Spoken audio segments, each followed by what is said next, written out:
Hey everybody, I want to introduce you to our latest sponsor, Salt Electrolytes. Feeling depleted after a tough grappling session? Well, Salt targets your depleted electrolyte levels with a boost of hydration and health. It gives your body the baseline recovery it needs. Salt contains 6 different electrolytes with a touch of iodine to help maintain a healthy thyroid. No sugar, no dyes, no bullshit. Go earn your salt. Hey everybody, and welcome to another episode of the BJJ Foxcast. I am your host, Alex Martinez, and I'm here with my co-host, Tojo. Heidi ho. Good time. My ears sound muffled? Do yours sound muffled? No. No? They sound okay? No, that's the herpes. Is this glass broken? I swear to God. I don't think so. Maybe I just am a mess. I don't think so. Anyways, happy, what number is this? 120 something. Cool. Yeah, cheers. Yay. Yeah, happy. I 120 something. 120 something. Happy 120 something. Man. I'm going to fix this. Hold on a second. It wouldn't be an episode if we're not fixing something in the middle of the episode. You know what, dude? Of course. Yeah. There we go. Now I'm happy. Oh, I'm not happy at all right now. Oh, fuck. Do we need to restart? No, that light is not. You know what? We're just going to go with it. Fuck it. We'll do it live. You know what? We'll do it live. Yeah. For all the people who are watching live. Yeah. Which is just you and I. You and I. Yep. For all the people listening, all the 12 people listening. The hooker and I. The hooker and I. Let me close these out. Check. Look at that. Nope, you're dead. That's probably why. I'm on the wrong mic. Oh, you idiot. I'm on the wrong mic. That's okay. Check. How's that? That better? Sounds good to me. I got them mixed up, dude. I got these mics mixed up. Hey, in the comments, if you know the reference, the hooker and I, put it in the comments down below. Oh, yeah, the hooker and I. That should be the theme of this show. The last one was the vibe is Viagra.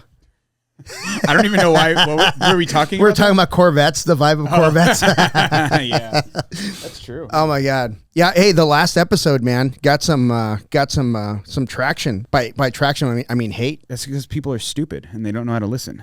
Well, it's not that they don't know how to listen. Clip that. People are stupid and they don't know how to listen. That could be the episode. That's this episode. No, it's not that they don't know how to listen. I think. I started thinking about that, and people view everything in their own lens. You know what I mean? 100%. So they're ready to reply before you finish talking, kind of thing. You know what I mean? Yep. And so a lot of things that I say are like just shit that I believe. Like, and I preface a lot of the advice I give when it comes to jiu-jitsu, like training in general. I preface it with saying, "Don't do what I do." Right. And I think that's great advice. Don't do what I do. Because everything's individual, right? Yep. And some people are like, the way you do it is not the way to get better. Okay. And? Yes, and? You know what I mean? Like, what makes you think I'm trying to get better? Are you nuts, idiot? No, but seriously, like, I do what I do because I do what I do. I love doing it. I've always done it this way. I've always been all in. Yeah. And luckily... very luckily, I married an awesome person. Not me. Not you. Not you. You're my second wife. Oh. I married an awesome person that kind of knows me. She gets me. Are you in trouble? I am not. What happened? What do you mean? You're shouting out Amy for some reason. No. You will know the guys that are in trouble when they share a Instagram with their spouse. They fucked up somewhere. Someone cheated. Yeah, someone fucked up big. Someone liked too many big booties on the Instagram. We're going to share a gram, motherfucker. Yeah, so if you share a gram, you're suspect. And you're not allowed to be in the comments spitting off because, come on, bro. Yeah. Anyway, but yeah, I tell people don't do what I do because I 100% did it wrong for other people. I did it right for me. Like I was training 3 times a day sometimes. And, holding down a full-time job. And I just made it work. I just figured it out. And Amy was super supportive all the time. All the time. She wasn't always happy, that I was training so much. But she knew, like, when she and I met, I was in my mid-30s. She was in her early 30s. And I had 2 bicycles in my living room. Hold on a second. Yeah. You were in your mid-30s once? Yeah, I wasn't hatched this old. Motherfucker. So, but yeah, I had 2 bikes in my living room. I was training for triathlon, and I would get up at 4 a.m. to go on a 6-hour, bike ride. Like jump in the pool. Yeah, jump in the pool. But she knew that was my thing. You know what I mean? Like, hey, let's have lunch today. No, I'm going to go for a swim today. Yeah. That was the thing. So when I did jiu-jitsu and like I looked at her and I said, "This is all I want to do." She was like, Well, shit. Yeah. We found another triathlon. That's some actually good dating advice for all you young fucks out there. When you meet somebody, just tell them what kind of person you are right up front. Otherwise, they're going to be disappointed. Absolutely. Absolutely. You can always find somebody to fool around with, but if you're like serious, if somebody catches you like, oh shit, like this could be someone I want to spend like some serious time with. Yeah. Dude, be open and honest. Like, let them know there's going to be days where you're going to choose jiu-jitsu over your hanging out with your girlfriend. Yeah. Well, I mean, like Kelsey gets you because she knew you were a prick before you guys started dating. Hey. Listen, I'm not trying to speak for Kelsey, okay? But if I were in Kelsey's shoes, I'd be like, fuck, whatever. You know what I mean? I just thought it was funny that Amy thinks that I have to try to be an That's so cute. Oh my God. Oh, adorable. This is effortless. Effortless. Yeah. No, but seriously, like if you're gonna make jiu-jitsu like one of your top 3 priorities, you gotta be with the right person. You got to have the right bag, or just don't. I mean, just whatever. Like, I hate to use the word hobbyist because we're all hobbyists. Yeah. Even professionals are hobbyists because there's not a ton of money to make in jiu-jitsu. Right. They love it so much that they're dedicating their life to it. Right. Yeah. And there is a pot of gold at the end when they open their own academies and they're traveling the world to do seminars and stuff like that. Eventually. Or you just make the sacrifice that kind of like you just come to terms with like, I'm not going to be a millionaire, right? But I'm going to do what I love. Yeah. Which is, there's a lot to be said for that. Yeah. I remember when you and I first started, the big deal was like, man, they got a fucking gi sponsor. Yeah. Remember that? Yeah. And now these guys are making millions of dollars. I mean, $1 million Blue in a belts tournament. have fucking gi sponsors. Yeah. It's like, who cares? That's just a regular thing now. Yeah. But 10 years ago, it was like, holy shit, man, that guy's sponsored by Control. That guy's sponsored by Show Your Roll, shit like that. So that was it's kind of something that that I noticed that happened in the climbing community. Like, obviously, as most people I think know that I kind of came from rock climbing and then went into jiu-jitsu mostly. Yeah. But like there was like a shift that I remember seeing where it was always the strongest and the best climbers that were always the sponsored ones. Yeah. And then it turned into more like it's whoever's marketable. You could be the best in the world, but if you're just and no one cares what you do, they don't want you to represent their brand. Right. Yeah. And then it turns out that these people who are less talented but more marketable become the people that get sponsorships. I think that's true in any industry, man. Right. Like, well, I think, I would say that like all of these companies like came to that realization that it's not about supporting the best. It's about supporting who best represents you as a company, your culture, whatever. Yeah. So I think that's true in a lot of even regular jobs, like if you have I remember we had we were in the service industry, right? We were doing AC work, but it was service and for big buildings. And I had people that would call me and be like, hey, don't ever send that fucking guy here again. Yeah. And I'd be like, that's the best guy we got. And like, good, send me somebody else. Yeah. So I would send a less talented technician who was really good with people, and they loved him. Yeah. He could do probably 75% of what the other guy could do, right? The other guy was just so much better. But well, I mean, there's a parallel to that though in jiu-jitsu too. Like when you're talking about getting like, whether it's your personal coach or like if you go pay for privates, people think that you need to have the best person in the world. But when you're a white belt, a purple belt is better than you, so they're going to be able to teach you something that you've never seen before and how to do something better. Yeah, you don't need the best when you're not the best. Absolutely. If you are the best, then you probably need the best. Yeah. And it also depends on what your goals are. If you're just trying to get familiar with stuff, pretty much anybody will do when you're. I mean, you and I only had blue belts to tap into when we were white belts, right? And we asked a lot of questions and got a lot of probably wrong answers. 3 purple belts in Paul's entire lineup. Yeah. And a lot of them were visiting. Yeah. So it was either a bunch of blue belts and a purple belt. And then if we got a chance to go to like Gustavo's place, there might be another purple that's visiting from Brazil, like Orlando or somebody. Yeah. And then it was Steve Rosenberg who was there. I've never rolled with Steve, but he's always intimidated me. Well, because you've watched him compete. Yeah. He's brutal. He's brutal. He just fucks everybody up. He fucks everybody up. I couldn't believe it. He was just like this old. I mean, when I was younger, like he was like in the Masters division and I was an adult division, and I just remember seeing him just beat up these old guys. Yeah. Well, I remember Josh Rodriguez telling me like when he rolled with Rosenberg would just beat the shit out of him just to make sure that he knew like what's up. Yeah. Hey, young guy.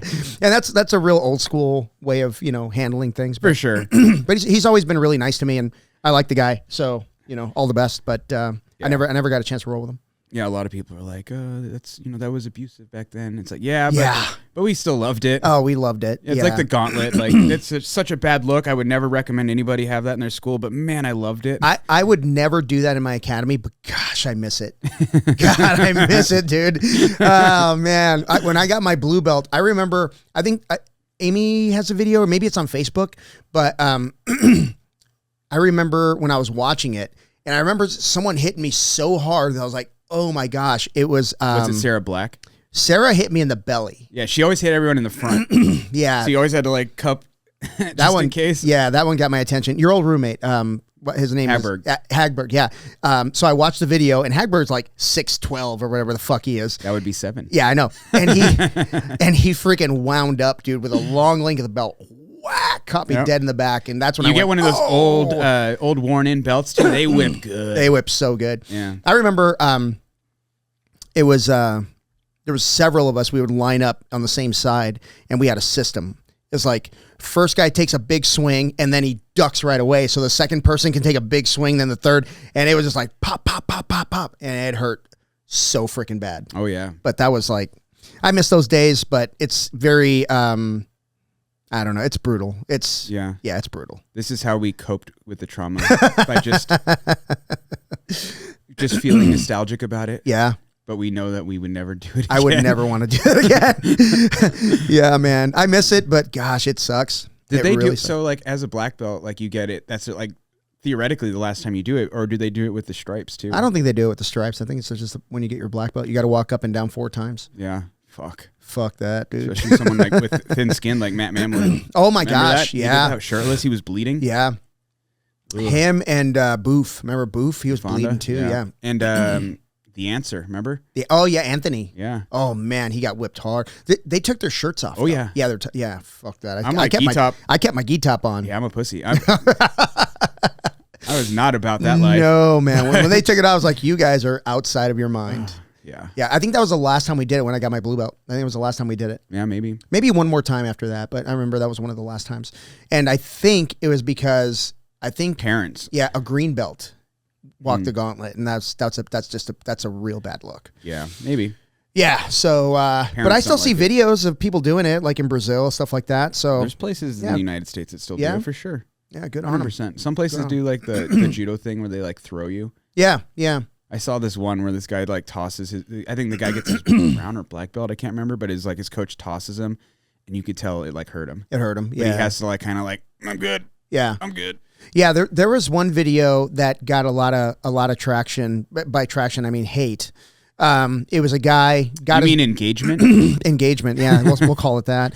But there was a guy that got his he kept promoting maybe purple belt, whatever. But his instructor put him in a cross collar choke standing. Oh, and put him to sleep. Well, he's supposed to tap. Yeah. And the guy wanted to see how far it could go, and he ended up going to sleep. Yeah. And in the comments, like, oh, it's a bad look. It's a bad look. Yeah, it's a bad look to put someone to sleep. But, like, I don't know, man. I'm kind of, like... I'd rather get put to sleep than get whipped, honestly. If I had a choice... you're supposed to, like, feel the pressure, tap, and then bow, and then shake hands or whatever. This kid just held on too long. It's definitely not good. It's not a good look. Yeah, it's not a good look. But, yeah. And that's... You kind of take that chance when you're like, yeah, post that. I love it because people just dig their own grave sometimes. Oh man, like, God, like you see like a lot of these videos on Instagram where people film themselves doing stuff like at their house and they like fail miserably. Yeah, I'm like, but you still posted it. Yeah, because it didn't just like magically show up on the internet. No, yeah. You still did it. Yeah. I mean, whatever. I don't care, man. I mean.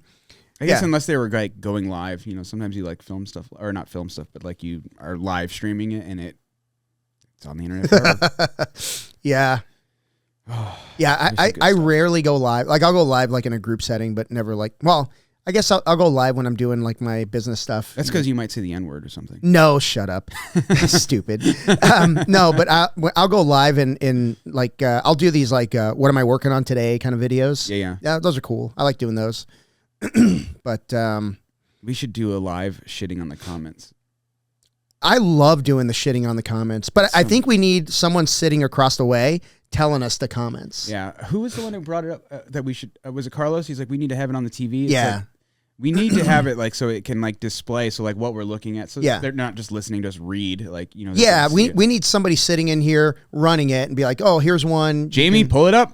Jamie, pull it up. Yeah. I don't know. I was gonna say I probably have one of the kids come in and do it. I'm not gonna do that. Oh God, no. But one of the young ones. That would be fun. Like we could turn the studio, turn everything, and watch TV and bring them up. But I love shitting on the comments. We got a lot of comments from the last couple posts. What was the last one? The main one that like got a lot of shit was that was the one where you were talking about like, hey, if you take it easy on me, I'm never rolling with you. Yeah. When I was rolling with you know who somebody. Yeah, when I was rolling with our teammate, I was just like, I enjoy rolling with him. That's awful advice. What fucking advice? Yeah. I'm not fucking giving you advice. What am I, your fucking counselor? You know what I mean? Do your own thing. Hey, if you want to be soft, be soft. Be soft. Be soft. There were some guys who were like, yeah, that's what I tell my homies. I'm like, slow down, killer. Yeah. It's not, don't do what I do. Yeah. Like that's something I preface everything with. I mean, to be fair, there's not the caveat of like, you know what you're doing. No. Because if you're a white belt, there is no like, if you take it easy on me, I'm going to quit or not roll with you because like to be fair, you're not smart enough, technical enough. Yeah. You don't understand the positions enough. Yeah. Because like there's a difference between you getting stuck in an armbar and knowing I can get out of this. I might be able to get out of this, or I'm dead to rights. Yeah. Well, I mean, the next time, you know, our teammate is in a tournament and he jumps on an armbar and catches it, and you know, I'm gonna feel like, hey man, I contributed in a little way, and in a small way to that. You know, because I was without working on that, the timing will be off. I'll have you know that he could do that with or without you. But you know, I'm just saying I would think. I'm not saying he would think. Yeah. I would think that I contributed a little bit to that. So so a little bit of ego. Oh yeah, absolutely. Come on now. I am why he is as good as he is. If he didn't have a punching bag like me, you're welcome. Yeah. Oh God. Yeah. Oh, but it's so funny because it's like there's like, you know, do what I say, not as I do kind of thing. Yeah. You know, I think, and also, like I said, that people look at things through their own lens, and they're also probably looking at it like, hey, you know, you're people are going to listen to what you say and want to do what you do. Okay. Whatever. But I don't recommend it. Yeah. But it's like a lot of people see that and they think of it as, they see it as it's like it's just like a dumb bravado thing, but like it's actually like an educated choice. Yeah. Like think about like someone who's like really into like skydiving. Yeah. You and I look at that and we're like, that guy's a fucking idiot. Yeah. But they look at it and they're like, they understand the rigging. They understand like, you know, the odds. They understand, you know, all the ins and outs of that, like that hobby, right? We see it as stupid. They see it as an educated decision or an educated risk, right? Yeah. They know that there's a risk involved, right? They could get hurt or killed, but they know how to mitigate the risk, and they're going to make that choice to do it. Yeah. Same with if you let your buddy like get close to an armbar and you're like, I know how to get out of arm bars. He could make the switch and twist and, you know, my arm pops, or I could also hitchhiker out and get out. Yep. And the only way that you're going to learn to actually do that is through that live, you know, interaction. Like if you tap early on every armbar, you're never really going to learn how to like escape it when you're really in danger. Yeah, and I recommend tapping early. Yeah, 100%. Yeah, my recommendation is to tap early and often, right? But like the reality is like you don't really learn your limits unless you ride that line. Yeah, one thing I don't like, and this is just me, this is my personal shit. I don't like people telling me what's going to make me better. I don't like it. Like, you don't know me. Like, you don't know how I learn. You don't know. Maybe I don't learn, but whatever. Yeah. Whatever. I'll talk about things like that, like rolling with our teammate, and they'll be like, "That's not how you get better." How the fuck do you know how I get better? Yeah. You know, I don't know you. First of all, you're from like some shit town in the middle of nowhere. What the fuck do you know? Houston. That's not a shit. Well, that's not a small town. I freaking hate Houston, dude. Oh man. Oh, shout out to. You have to call back to Carlos's podcast episode. You'll hear that here this week, I believe. Yeah, this week it'll come out. Yeah, Houston's unbearable, dude. My poor sister's moving back there. Yeah, but a lot of things too, like a lot of people are like, statistically, like this is how you get better. And it's like, yeah, okay, but that's not, you don't understand statistics if you don't understand. Right. It was like the kind of the same thing with like elections and stuff where like this person has a 90% chance of winning and then they lose. They're like, the statistics are wrong. No. The 10% fell through is what happened. Yeah. It's like, that's how that works. It's like when you gamble, right? Like you have a 1 in a million chance of winning. So you're saying I have a chance. And yes, absolutely. You do. You could walk away a winner. Yeah. Not likely, but there's always that chance. Like, but I mean, it's the same kind of thing with like when you're talking about like looking at statistical analysis of like studies of like how people are learning like better. Like, yeah, maybe 75% of people like progress better through, you know, whatever like modality. You could be in that 25%. Yeah. Okay, well, that doesn't mean you're going to tell everybody that they need to do what you do because you're obviously in the minority if you're in the 25%. But that's not to say that your way doesn't work because it does work. Yeah, and learning jiu-jitsu from so many different people like I have, like, you know, different body types, different sizes, you know, different whatever. Sexual preferences. Oh my gosh, we're going to get canceled. Here we go. Episode 123 was our last one. So, I don't know. That wasn't even the worst. We didn't get canceled with Bill, so we're good. We need to have Bill back on. No, but yeah, we do. But one thing I've learned is like, I don't go into like a situation where I'm going to learn some technique thinking, oh, I'm not going to get anything out of this because he's a big guy and you know, big guy jiu-jitsu is not my thing. Or you do? No, I'm just kidding. You do? No, because some people do. Some people are like, oh, you know, he's got long legs, so I can't really relate. There's always, I mean, it depends because like some people, there are like seminars that I've gone to and the stuff that they taught is very specific to their body type. But that's not like that. I went into it thinking like, all I'm going to learn is big guy jiu-jitsu from this big guy. Yeah. Because I've learned cool things from big guys that I have used. You know, obviously, like Paul is, you know, he's a heavyweight. Yeah. You know, I'm a featherweight. Whoa. Literal heavyweight, isn't he? Middle heavy? I don't know, man. Right now he's a heavyweight. He's a heavyweight right now. What is he doing? 195? Yeah, he usually does 195. Okay, is that middle heavy then or heavy? That's light heavy. Yeah. Light heavy? Yeah, light heavy. Bro, it's middle heavy. Is it middle heavy? There is no light heavy. Middle heavy? That doesn't sound right. I'm just joking. Oh, fuck, I don't know. I don't know what it's actually called. It's called bigger than me. That's what it's called. 195. Yeah. Whatever that is in kilos. Whatever that is. How many kilos is that? 195. For all of you that are in countries that didn't go to the moon. Please, hey, Steven, please clip that because I want to. Fucking moron. Don't even know what 2.2 pounds is. Freedom units. Sorry. Freedom units. So 195 in freedom units. Yep. The Gulf of. We'll settle it in the Gulf of America. Oh my God. There was a meme that was like, you know, I'm going to respond to Trump wanting to call the Gulf of Mexico the Gulf of America, like my uncle responded to my, I think it was like a bi cousin or something. It's like, that's gay. I'm not into it. Well, in fairness, Mexico got the Sea of Cortez and the Gulf of Mexico. Like we didn't get either one. Yeah. I'm just saying. Who cares? And then there's the Atlantic Ocean, Pacific Ocean. Like we don't have. Well, I guess we have Lake Superior, right? We get to look down our nose at other people through Lake Superior. Did you roofie me? Probably. There's definitely like. I wonder if that's from the ice. Maybe. Gunk from the ice. Wash it down with another drink. That should work, right? If something happens to me, guys, Alex roofied me. If he gets raped on air. Jesus There's Christ. one suspect. It's Mata. Yeah, where is he? Baby dog. Baby dog, where are you? He was in Actually, if anybody, it's Henry. It's Henry. Oh, dude.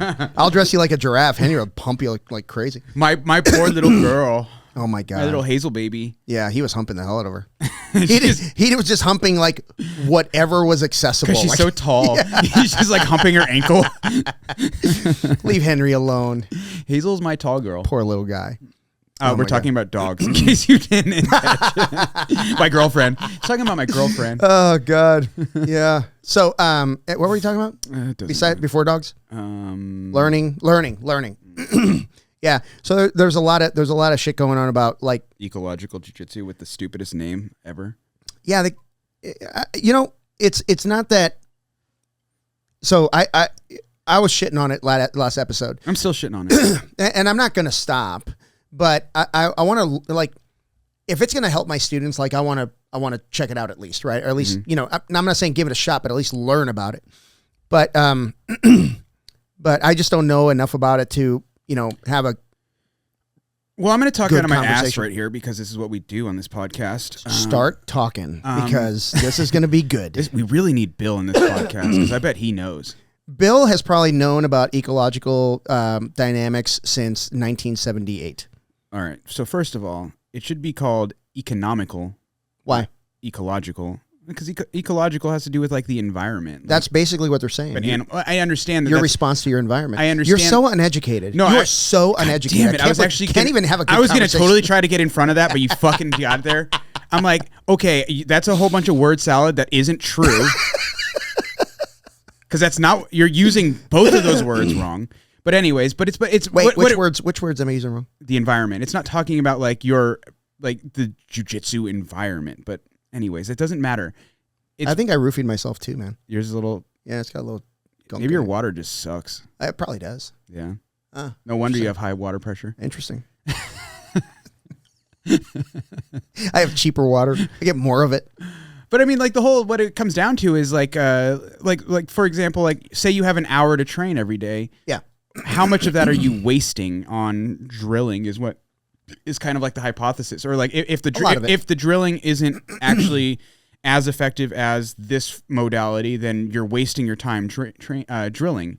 It's just kind of saying that it's a more efficient way to develop skills. Yeah. Or acquire skills. Yeah. Right. Yeah. And sorry to interrupt you, but I'm offended. By the way. I got lost in the weeds with the end result because I was like, well, you tell me how many world champions are using this, and I'll shut my mouth. And it's like the answer is, well, it's not zero, but they didn't start out using this process. They got into it like at purple belt. That's like the whole vegan argument. Like, these guys are vegan. It was like, yeah, but they weren't always vegan. Right, yeah. So I got lost in the weeds there, and I think the argument is the speed at which you learn a skill versus the outcome of learning that skill. The outcome would be world championship, stuff like that. And the speed at which you learn it would be different. Yeah. I mean, and I think. Yeah. I don't fucking know. Well, I mean, let's talk about like what the actual, like the modality is. Okay. Right. So from my understanding, like a lot of people kind of dumb it down to like, it's specifics. Yeah. Like doing specifics, like drill, and a lot of times, like the way that we would do a specific drill is like, all right, we're working on De La Riva this weekend. You're going to start in De La Riva, and the goal is to sweep or submit or whatever. And the guy on top is all his goal is to defend. It's actually a little more specific than that because it's way more constrained. Yeah. Like the guy on top is only allowed to do X. Right. Or the opposite. The top guy can do whatever he wants. The bottom guy can only do X. Right. Exactly. So it's highly restrained, which is fine. And I think there is a place for that kind of that training. The problem is I think that works really well for someone, I would say advanced blue belt and above, because they already have a base. Like they already have like a basic understanding of kind of most of the concepts of like what passing guard means, what maintaining mount is, maintaining the back, that kind of stuff. They already have kind of like a fundamental understanding of those concepts. When you have a brand new white belt who's like day one, week one, month one, even year one, they don't really understand that kind of stuff. And like, yes, I think if you put yourself in those situations long enough, you will figure out stuff, and that does kind of solidify it. But there's a shortcut. That's me telling you how to do it. Yeah, and that's the real argument, right? Like, is it techniques passed down from generation to generation, or are you going to go back to the most archaic, primitive way of learning, right? Someone had to be the first, yeah. Right? which is his turtles. That Greg Saunders guy's turtles all the way down argument is the dumbest fucking thing I've ever heard in my life. It's not because I've said some stupider shit. Okay, you're right. Okay, thank you. Sorry. No, but what I was going to say was. Well, you interrupted me, so I was going to interrupt you. That's okay. I think if you look at things from a macro scale, right? If you tell somebody, are you spilling on yourself? It's condensate. Sure, it is. But if you tell somebody, today we're going to work on getting past this partner's legs, and he can only use his right foot to stop you, or whatever the fuck they do, right? Right. That's going to give you the opportunity to pass the feet. Now you add the left foot, and then you say, okay, you can use your knees, but not your feet. That kind of thing. The constraints differ, but it also gives you the ability to get past the legs. Sure. Right? Yeah, absolutely. Now,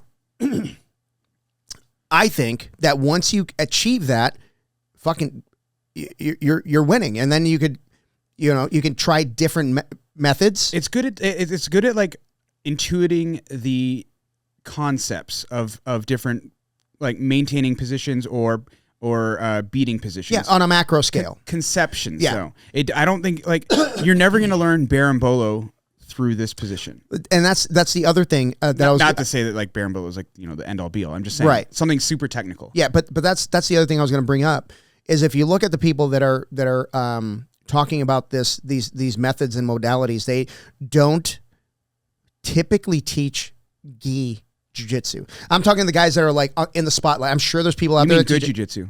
Well, my question was going to be, how do you teach the most complex guards, right? A spider lasso or stuff like that. But no-gi doesn't typically have complex guards. Correct. Right. So it's very, very simple guards that you can work with, that you can kind of work your way into you can intuit your way into them. Yeah, eventually. So that makes sense to me. Yeah, that makes total sense to me.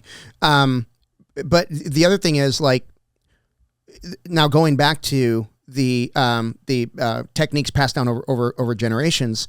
Okay, let's just say you do teach somebody to get past the legs instead of saying passing guard. You're getting past the legs, right? And they become proficient at that.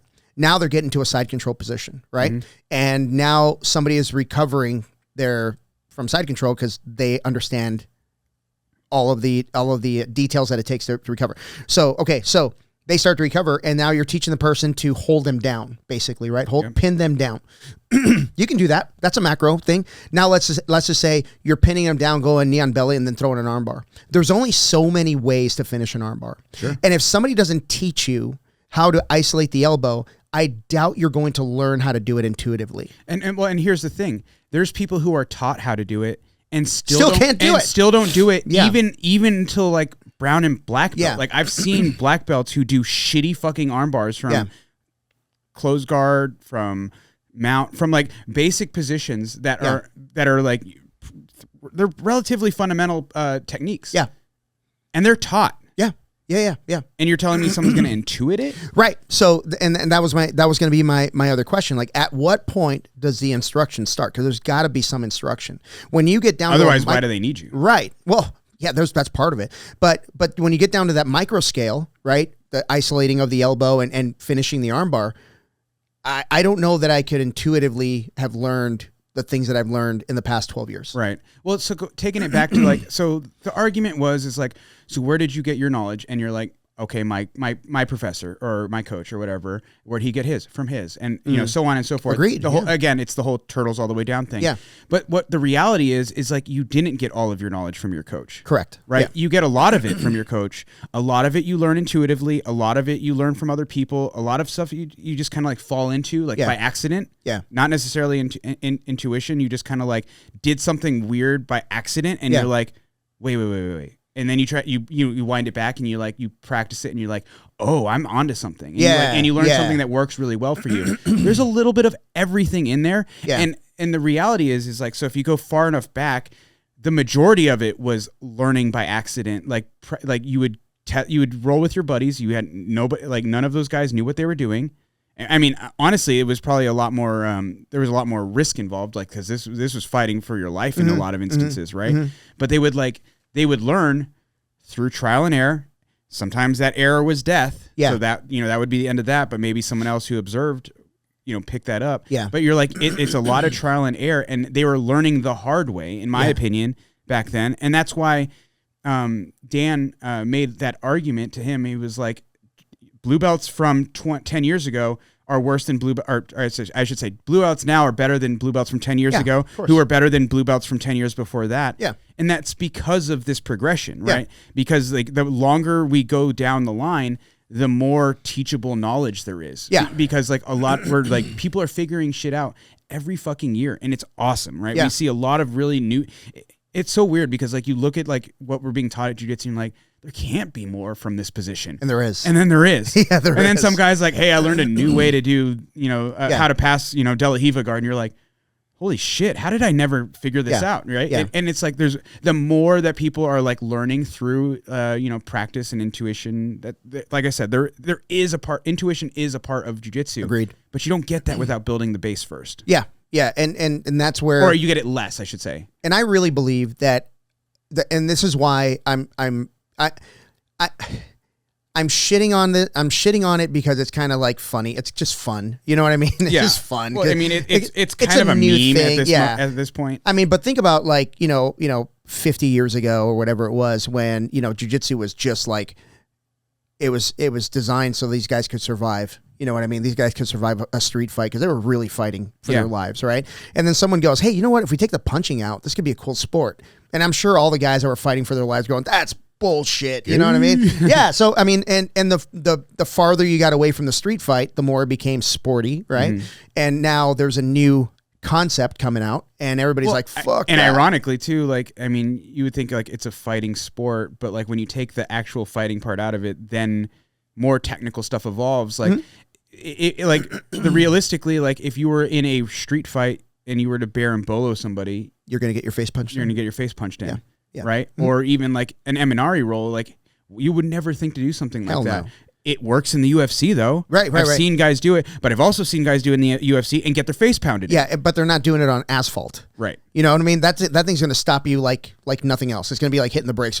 Right. But what I'm saying is like adding these like constraints to jiu-jitsu or just to combat in general, like allows a little bit of growth in areas that you wouldn't typically see. Yeah. And then you can kind of like work it backwards into actual true combat. Yeah. Or as true as you can get when you're talking about. Sure. Because UFC, no matter what you say, it is brutal, but it is still sport. But it's the closest thing you can come to an actual fight. Just about, yeah. Right. So, and one of the things that I was actually kind of internalizing a lot of this stuff that I'm listening, because my first instinct is like, there's no way this could be like any good, because in my business life, if you want to make traction fast, you model somebody. Mm-hmm. Modeling was like my thing. I would successful people, 100%. Yeah. So I would walk into a sales room, 14 salespeople there. What's Gordon Ryan doing? He's modeling. That's all he's doing. No, yeah. I mean, that's what... Yes, exactly. If you're trying to get better, am I going to model Gordon Ryan or am I going to model us? Right. And not me. Don't do it to me. But no, but I would find the salesperson that's doing the best. I'll be like, what's that guy doing? I'm just going to do that. Mm-hmm. Right. And I may not get to his level, but I'd get pretty good pretty quick. Right. And that's kind of my mentality. Like, the knowledge passed down over time has always been the way I've done business in my brain. Yeah. So now someone's telling me, hey, that's the wrong way to go. But I want my students to have every opportunity that they possibly can have. So I'm not going to let my bias stop that. You know what I mean? Yep. So I'm exploring it, and I think there's an opportunity for both of those worlds to collide and become pretty successful. Because I think constraint-based training, whatever it is, I think that's a fantastic way to do it. I also believe that there are details in every single position that need to be passed down generation to generation. I have a hot take here. Okay. You ready for this? Oh, hang on. Wait, let me get my drink. Let's go. And if I interrupt you, stop me. Go ahead. Yeah, shut the fuck up. I'm actually going to turn your mic off. Shut up, Alex. I'm going to turn your mic off. Number 3. So in statistical analysis, there's outliers, right? Yeah. And you typically ignore the outliers, right? Yeah. When you're doing statistical analysis, like you might just get this one bleep that is way off the chart, right? And it doesn't really add to the data, so they usually ignore the outlier. Now, when you're talking about modeling, this is a really like important point, I think, for a lot of people to understand. It's probably better for you to model your coach than it is for you to model Gordon Ryan. Yeah. Because Gordon Ryan is an outlier. Yeah. Right? If you do what Gordon Ryan does, you probably will end up worse off than you are if you were to model your coach, because your coach is probably more, unless your coach is Gordon Ryan. Right. Totally different. Yeah. But what I'm saying is like aim for a higher level than you. But if you aim for that outlier, a lot of times you can't hit that, and it's actually going to be detrimental to you. So like think of like Mikey Musumeci is another outlier. My gosh, right? Yeah, that kid. How many people should be eating like a 3,000 calorie pizza dinner like every day? Nobody. Nope. That's insane. Typically nobody. Right? Yeah. Because does he put toppings on it? Probably. Okay. Yeah. That's not bad then. He definitely does. You're interrupting. Sorry. But you know what I'm saying? Like when you model an outlier, there's things that you're not taking into account when you model outliers. You're thinking like, this guy is performing really well, therefore I need to do what he does in order to succeed. But there's a lot of other things that go into that person succeeding other than his training regimen, his nutrition, right? Because there's a lot of genetics involved with that. He's a genetic. Mikey Musumeci is a genetic outlier. Gordon Ryan is a genetic outlier because of steroids. Well, a lot of it, yeah. But you know what I'm saying? Yeah. Like when you take these outliers. So Mikey Musumeci is waking up training all day long. Yeah. That's his job. Yeah.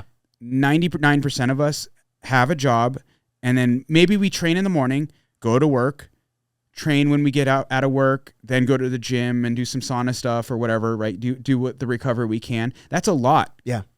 That's not even close to what Mikey Musumeci does. No, he's studying 5-6 hours a day. Yeah, and drilling and training. Yeah. I mean, he's on another level. He's an outlier. Right? And you know what? I'm sorry to interrupt you, but I have to, because I'm going to forget my thought. Okay. It's probably not important. No, in business, the people that I was trying to model, do you know why I could never get to their level?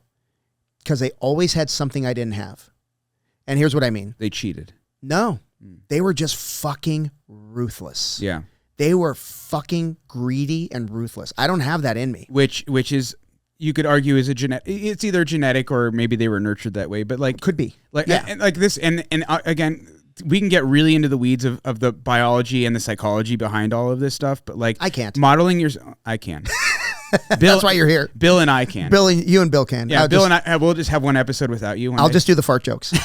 That's all. I'm here for the fart jokes. But like in all seriousness, like all of this kind of stuff is like, it's really important to like look at the big picture. The big picture is not like, oh, this guy trains 3 times a day, 7 days a week.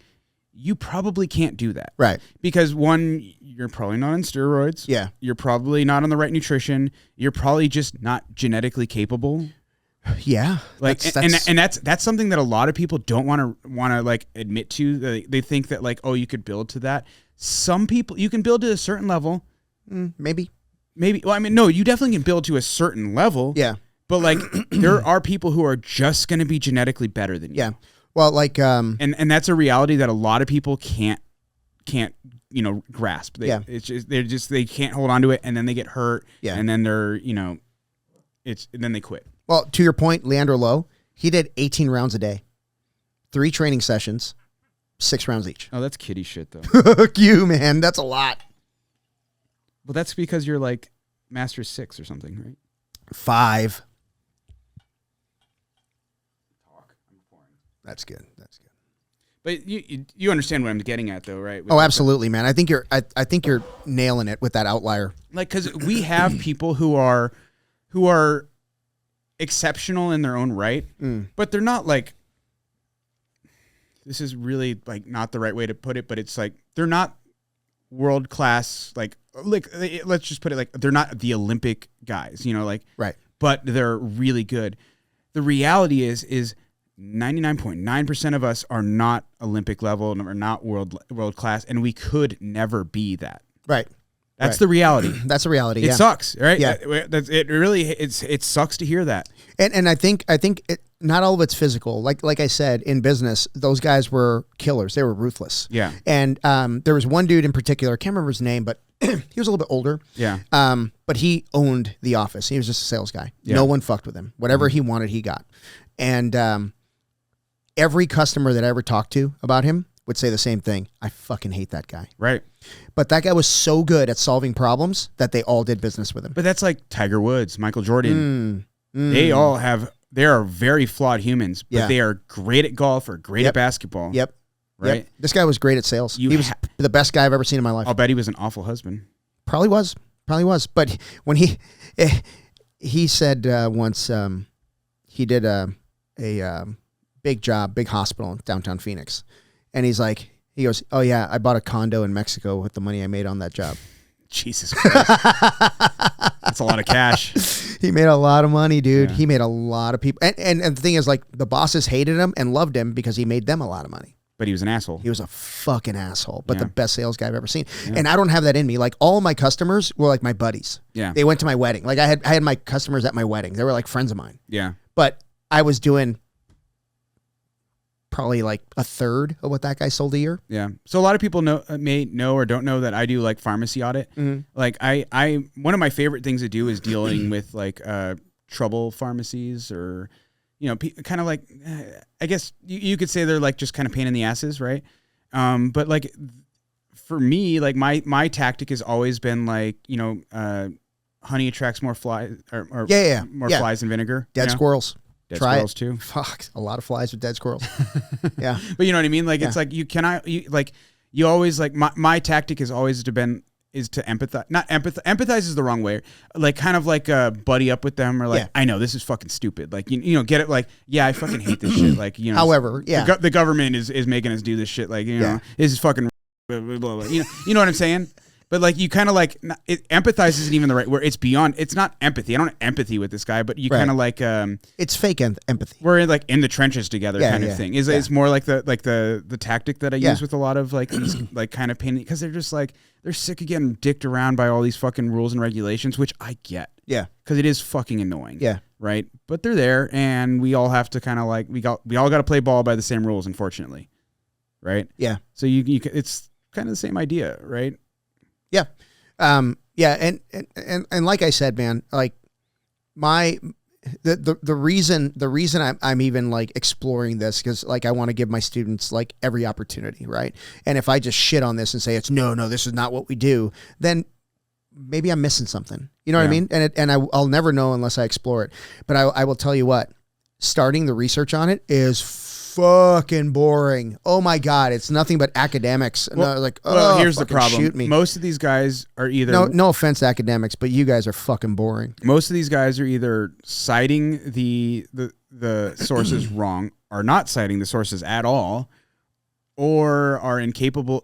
Like, I don't think a lot of these guys even understand what they're actually citing. Yeah, I'm not starting with the jiu-jitsu guys. No, I'm starting with the academic shit. Right. Yeah. Yeah. Like I was like so boring. Because some of these guys are just fucking like, you can tell that they like read it and they're like they're just regurgitating, but they don't understand what they're saying because of the way they like kind of defend their quote unquote understanding of it. Yeah. Well, there's a PhD out of ASU that I'm listening to.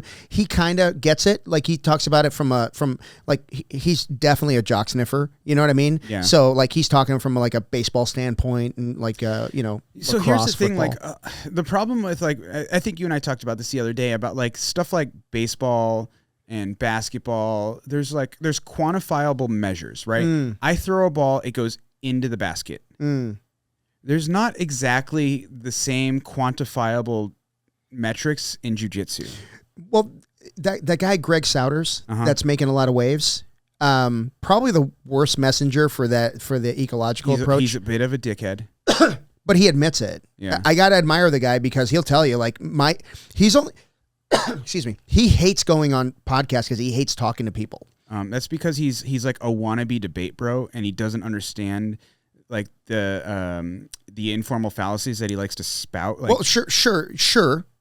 But to his credit, he knows how unlikable he is. Yeah. Well, I'm not even talking about his likability. I'm just talking about like he likes to like.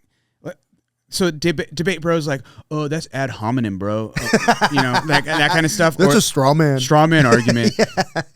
But he'll be like elephants all the way down, and then in the same thing, that's circular reasoning, and it's like, well, those are actually two different things. Like, I'm kind of torn because I like hearing someone with an opinion. Obviously, I like people debating things, but I feel like in the debate, there should be like,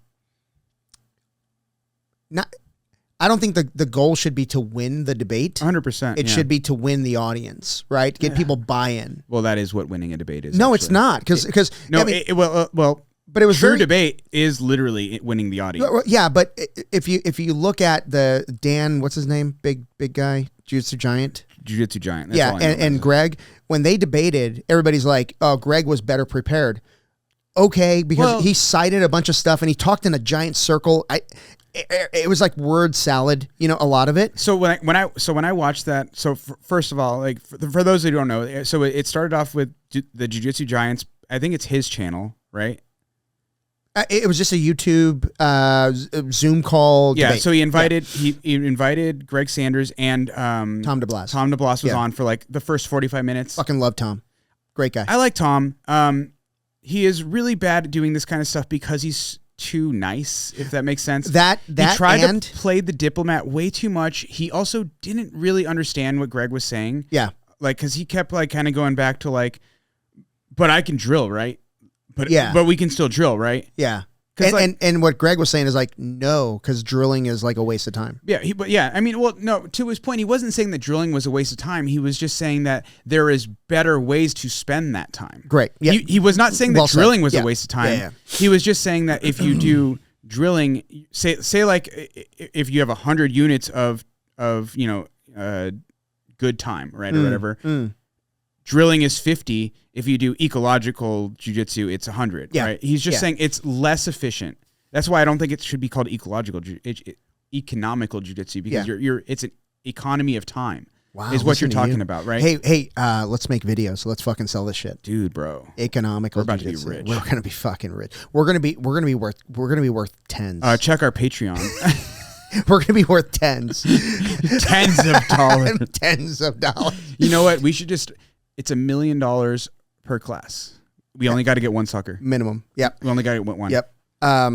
Yeah. So I've listened to a couple of episodes of other podcasts where Greg was on and talking and listen, the reason I don't want to say I admire the guy, but I kind of understand him is he's very clear. Like his goal when he talks to somebody is to end the conversation and not even in the debate form to shut you up. Yeah. He just doesn't like talking to people. Sure. He only goes on podcasts to like talk about his method of coaching because he's really passionate about what he's doing. Admire it. Awesome. But as far as like selling you on the idea, he doesn't give a fuck if you do it. But one thing that he will say is that for years, he dedicated his life to learning jiu-jitsu. Sure. So he was a guy, coming in early to drill, doing a class, staying late to drill, and he never saw the results that he was looking for. So when he left his gym, he's like, there's got to be a better way. So in where was it? I remember, and he trained with some big time people, dude. Have you ever heard someone say practice makes perfect? Yeah, I think that's stupid. It's the dumbest argument or dumbest saying in the world because practice doesn't make perfect. No. Practice makes permanent. Right. Perfect practice makes perfect. Right. Or perfect practice makes permanent perfect.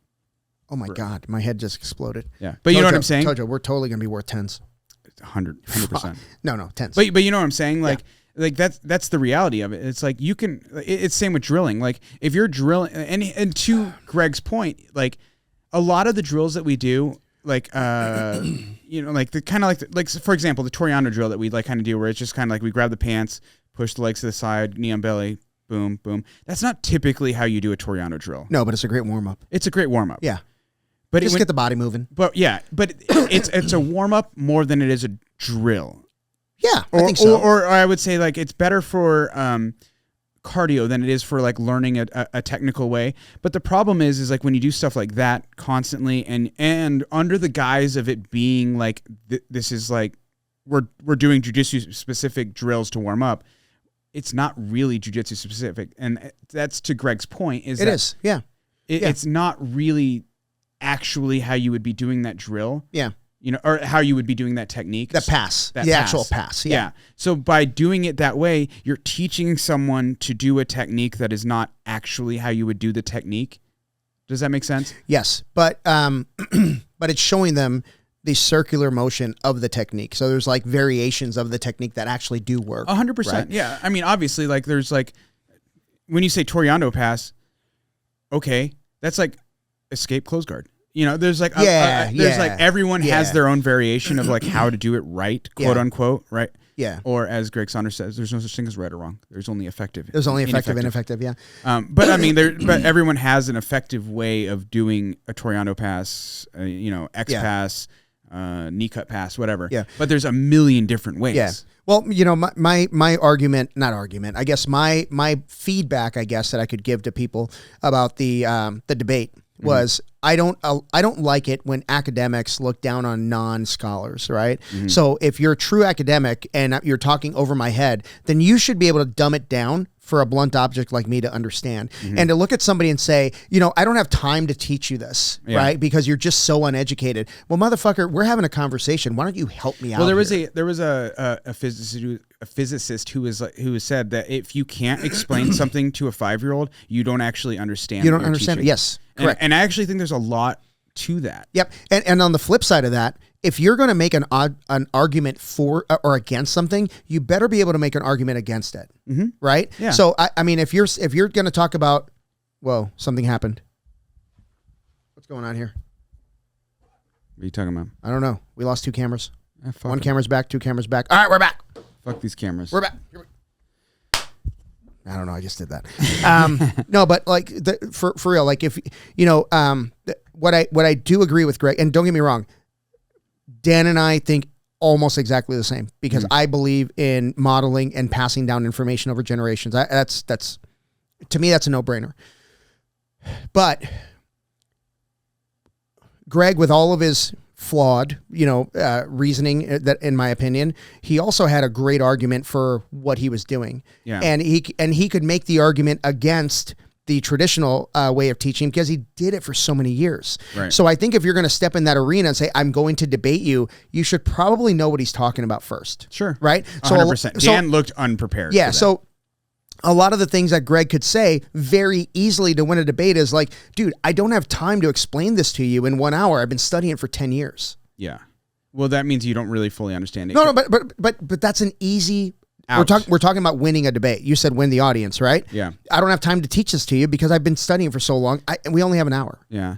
I mean, to be fair, like to the educated audience, if you hear something like that, that's a red flag. That's a big red flag. That's a red flag. 100%. But when you're talking about just debating, just a simple debate, bro, I don't have time to teach you this shit. Well, here's the reality though. Like when you're talking about formal debates, like anybody who like does something like that, we're actually having a fucking conversation here, Tojo. Shut the fuck up. Can you believe this? Don't point this out. It's all downhill from here. And we're drinking. It's all downhill from here. Oh, yeah. Come on now. Let's go. Let's go. But like when you're in that, like in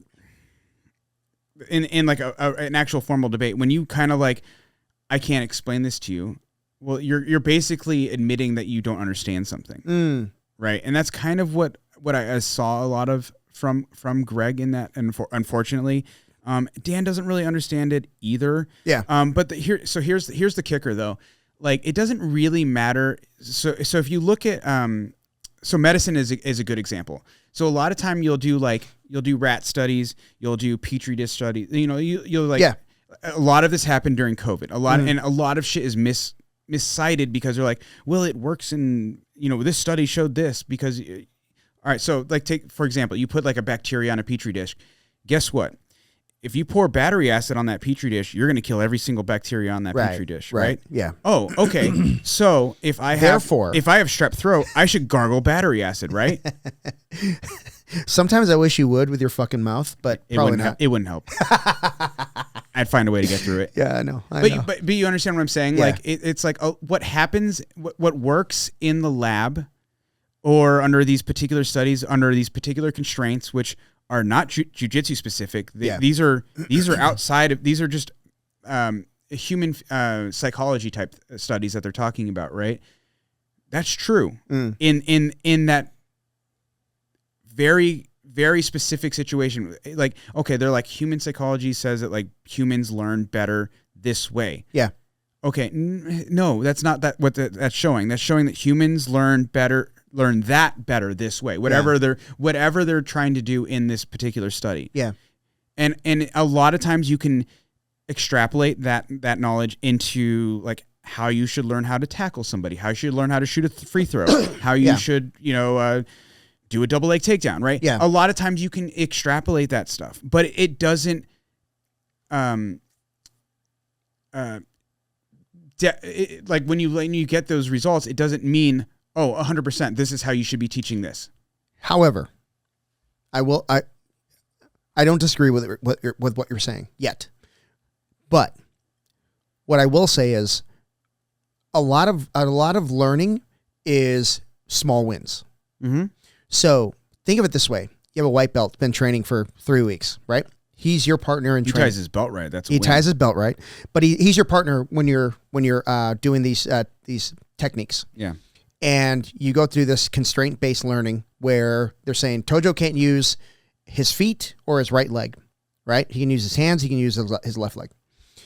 And that white belt passes your legs, gets past your guard, and gets side control. And then you reset, and he does it again. He does it again. He does it again. He's getting those little dopamine hits based off of winning. That's going to increase his ability to win in the future. That's a proven fact. Like winning begets winning, right? So then when you introduce a second leg, his brain's going to be like, no, we're supposed to be winning. Why isn't this working? Right. Right? And then they'll figure out a way because they're just so used to winning that it kind of builds their confidence. And then when you introduce the hands, now I really believe it's both a physical and a mental thing that's happening there. 100%, yeah. And when you take that away and you say, okay, Tojo versus guy that's been around for 2 weeks, it's not even close. I'm going to get fucked up. But you know what I mean? Yeah. Like that person, I don't believe will progress as fast because they don't have that confidence that comes from those small wins. Sure. So that's why, like, I'm not bought in by any means. I truly believe in the generational pass down of knowledge, but there's got to be a place for it. But as a coach that like, so you have that 2 week guy or that 1 week guy, first day guy or whatever. Yeah. Some guys, they just like are just determined to get better. Yeah. Right. And you don't really have to do anything. Yeah. Right. They're just like, you just keep showing them shit. Those are like the kind of like the phenoms, right? Like you see that a lot. Like we have this kid, Isaiah. I don't know if you've seen him. He's a small kid. Yeah, I know him. Tattoos. Yep. Fucking killer, dude. He's a killer, dude. Yeah. He was rolling with me. White belt. He rolled with me the other day. Paul was watching, and I was like, dude, I had to almost break my back to prevent him from passing my guard. He was like really good. Yeah. And to be fair, like I'm not like giving him my all. Yeah. But I'm like doing all the right things, just not at 100%. Yeah. Kind of giving him the right looks, and he's giving me his all. Yeah. And he has a humble confidence. Yeah. And it's really cool. Yeah. And he's gonna be great. Yeah. If he sticks around, he's gonna be great. He'll stick around. I think he's in. Yeah, for sure. I think so too. But there's also the kind of guys who like need like the constant affirmation of like, dude, you're doing really well. Yeah. Like I know I'm beating you. I know this blue belt's beating you, but they should be. Yeah. Right. Like that's kind of like he's been around for longer. He should be better than you. Right. Yeah. Right. And you have to kind of like talk him into the confidence. To the point where they're like trying. Yeah. Because you'll get that guy who's new who won't really like, he doesn't want to put his all into a technique because he isn't confident in it. Right. Yeah. Because a lot of times confidence is a lot of like being successful at techniques too, not just at being successful. Yeah. Like sometimes like, take for example, like a berimbolo, right? You have to be confident in like inverting underneath somebody. Yeah. If you are not confident under that, you're not really going to invert. And you're not going to be able to get in the right position. Right. Right. Yeah. Same basic idea, right? Like if they're not confident in like implementing a technique, they're going to kind of like half-ass the technique. It's going to fail. And they're going to be like, yeah, okay, this doesn't work for me. Yeah. But then when you like kind of like, all right, you're doing it wrong. Let me show you how to do this right. Do it again. I'm not going to resist as much, right? So they can actually implement the technique. They implement the technique right. I'm like, that's it. Yeah. That's it. All right. You have it. They're like, boom. Yep. And now let me give you more resistance and do it again. And you scale the resistance for that person, and you can see them get better and better and better. But that's part of coaching. That's part of being a good coach, is being able to know who I need to scale myself, who just needs to get their ass kicked, and then like all you have to do is show up. Yeah. And that's the reality. And that is the reality of being a coach, is like there isn't one answer for like ecological jiu-jitsu. like I said, I think it has a place. I think that modality has a place for some people. It's not the end all be all. Yeah. Neither is drilling. Right. Neither is like pure, like, zero resistance. Neither is 100% resistance training. Yeah. I think, honestly, I think the biggest issue that I'm having with it is the messenger. But Kit Dale doesn't believe in drilling either. He never called it that. That's why he's not good. Oh my God, he's hilarious though. First of all, have you seen his movie? I can't remember what it's called, but it's basically about Nazis who took over the moon, the dark side of the moon. No.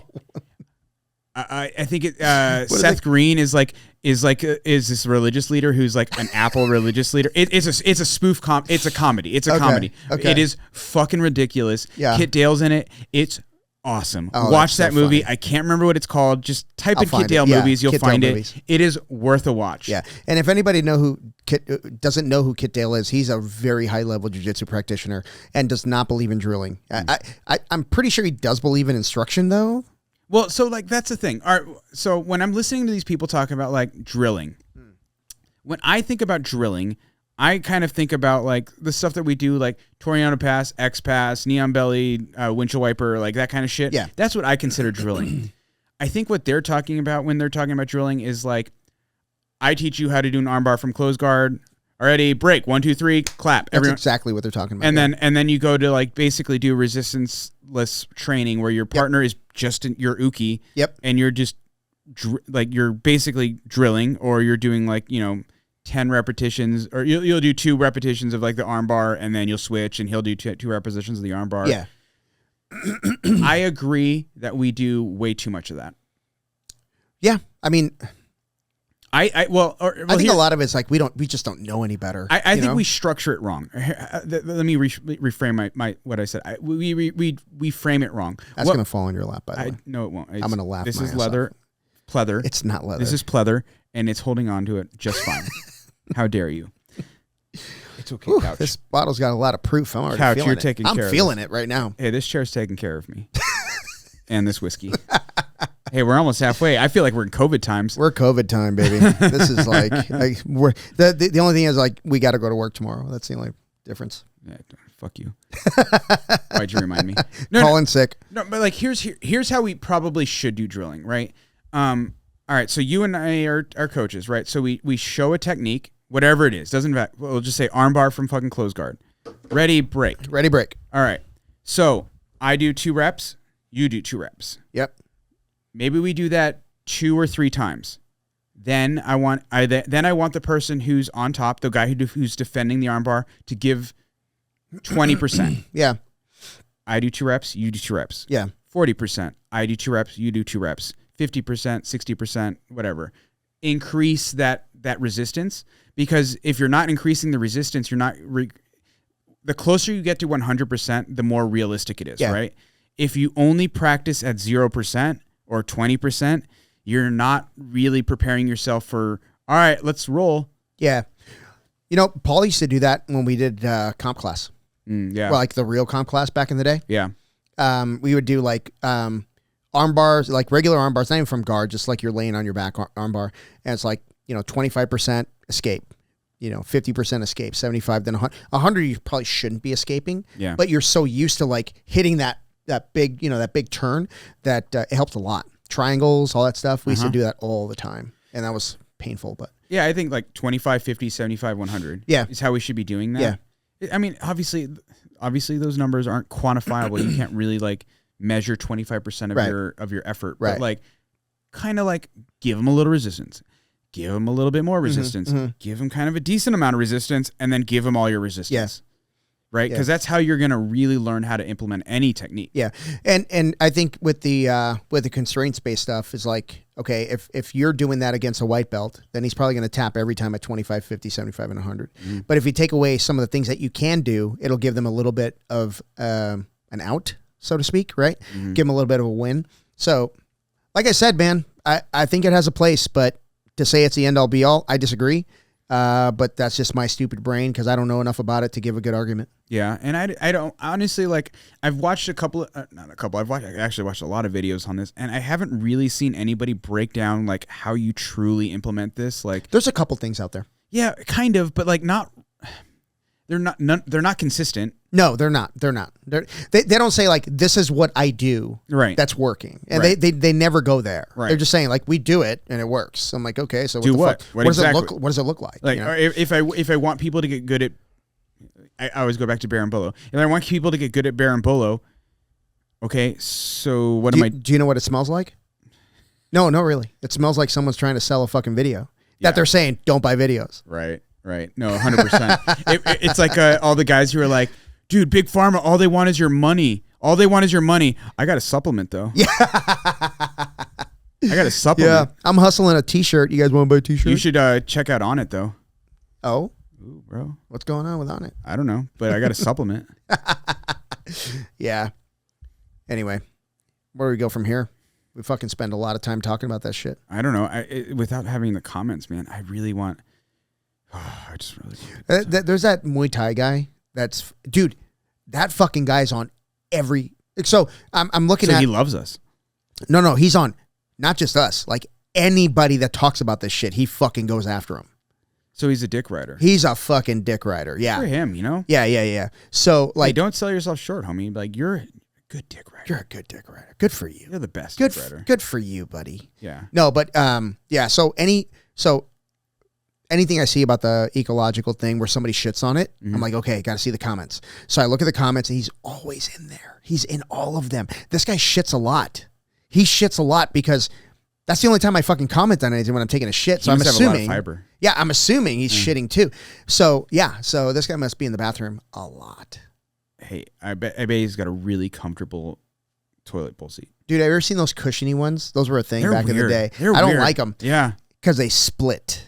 Once they split, I will not shit on that toilet seat. Well, you can feel the seam too because they're never like really that quality. Yeah. And the it's more of a, I mean, it's certainly not leather. It's probably like pleather like this. It's got to be porous.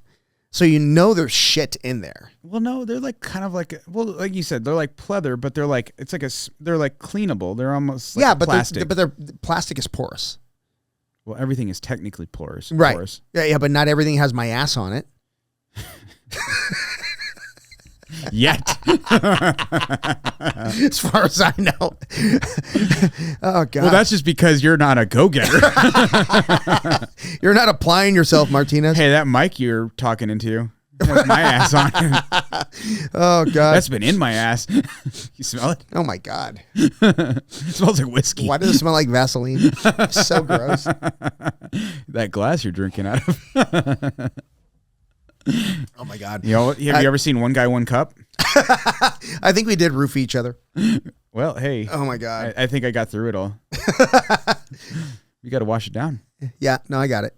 We're good. Hey, so what do we got going on? So we're going into February.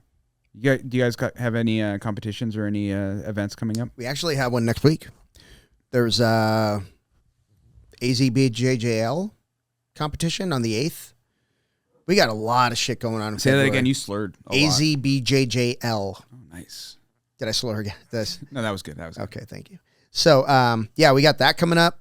Can we talk about the AZBJJL real quick? I know you don't want We're not going to shit on it, are we? Because I'm a fucking fan. No, constructive criticism. Oh, here, pour me. Give me a little bit. Yes, sir. Oh, no, I'm good. Yeah, I'm good. Have whiskey, bitch. Yeah, I'm good.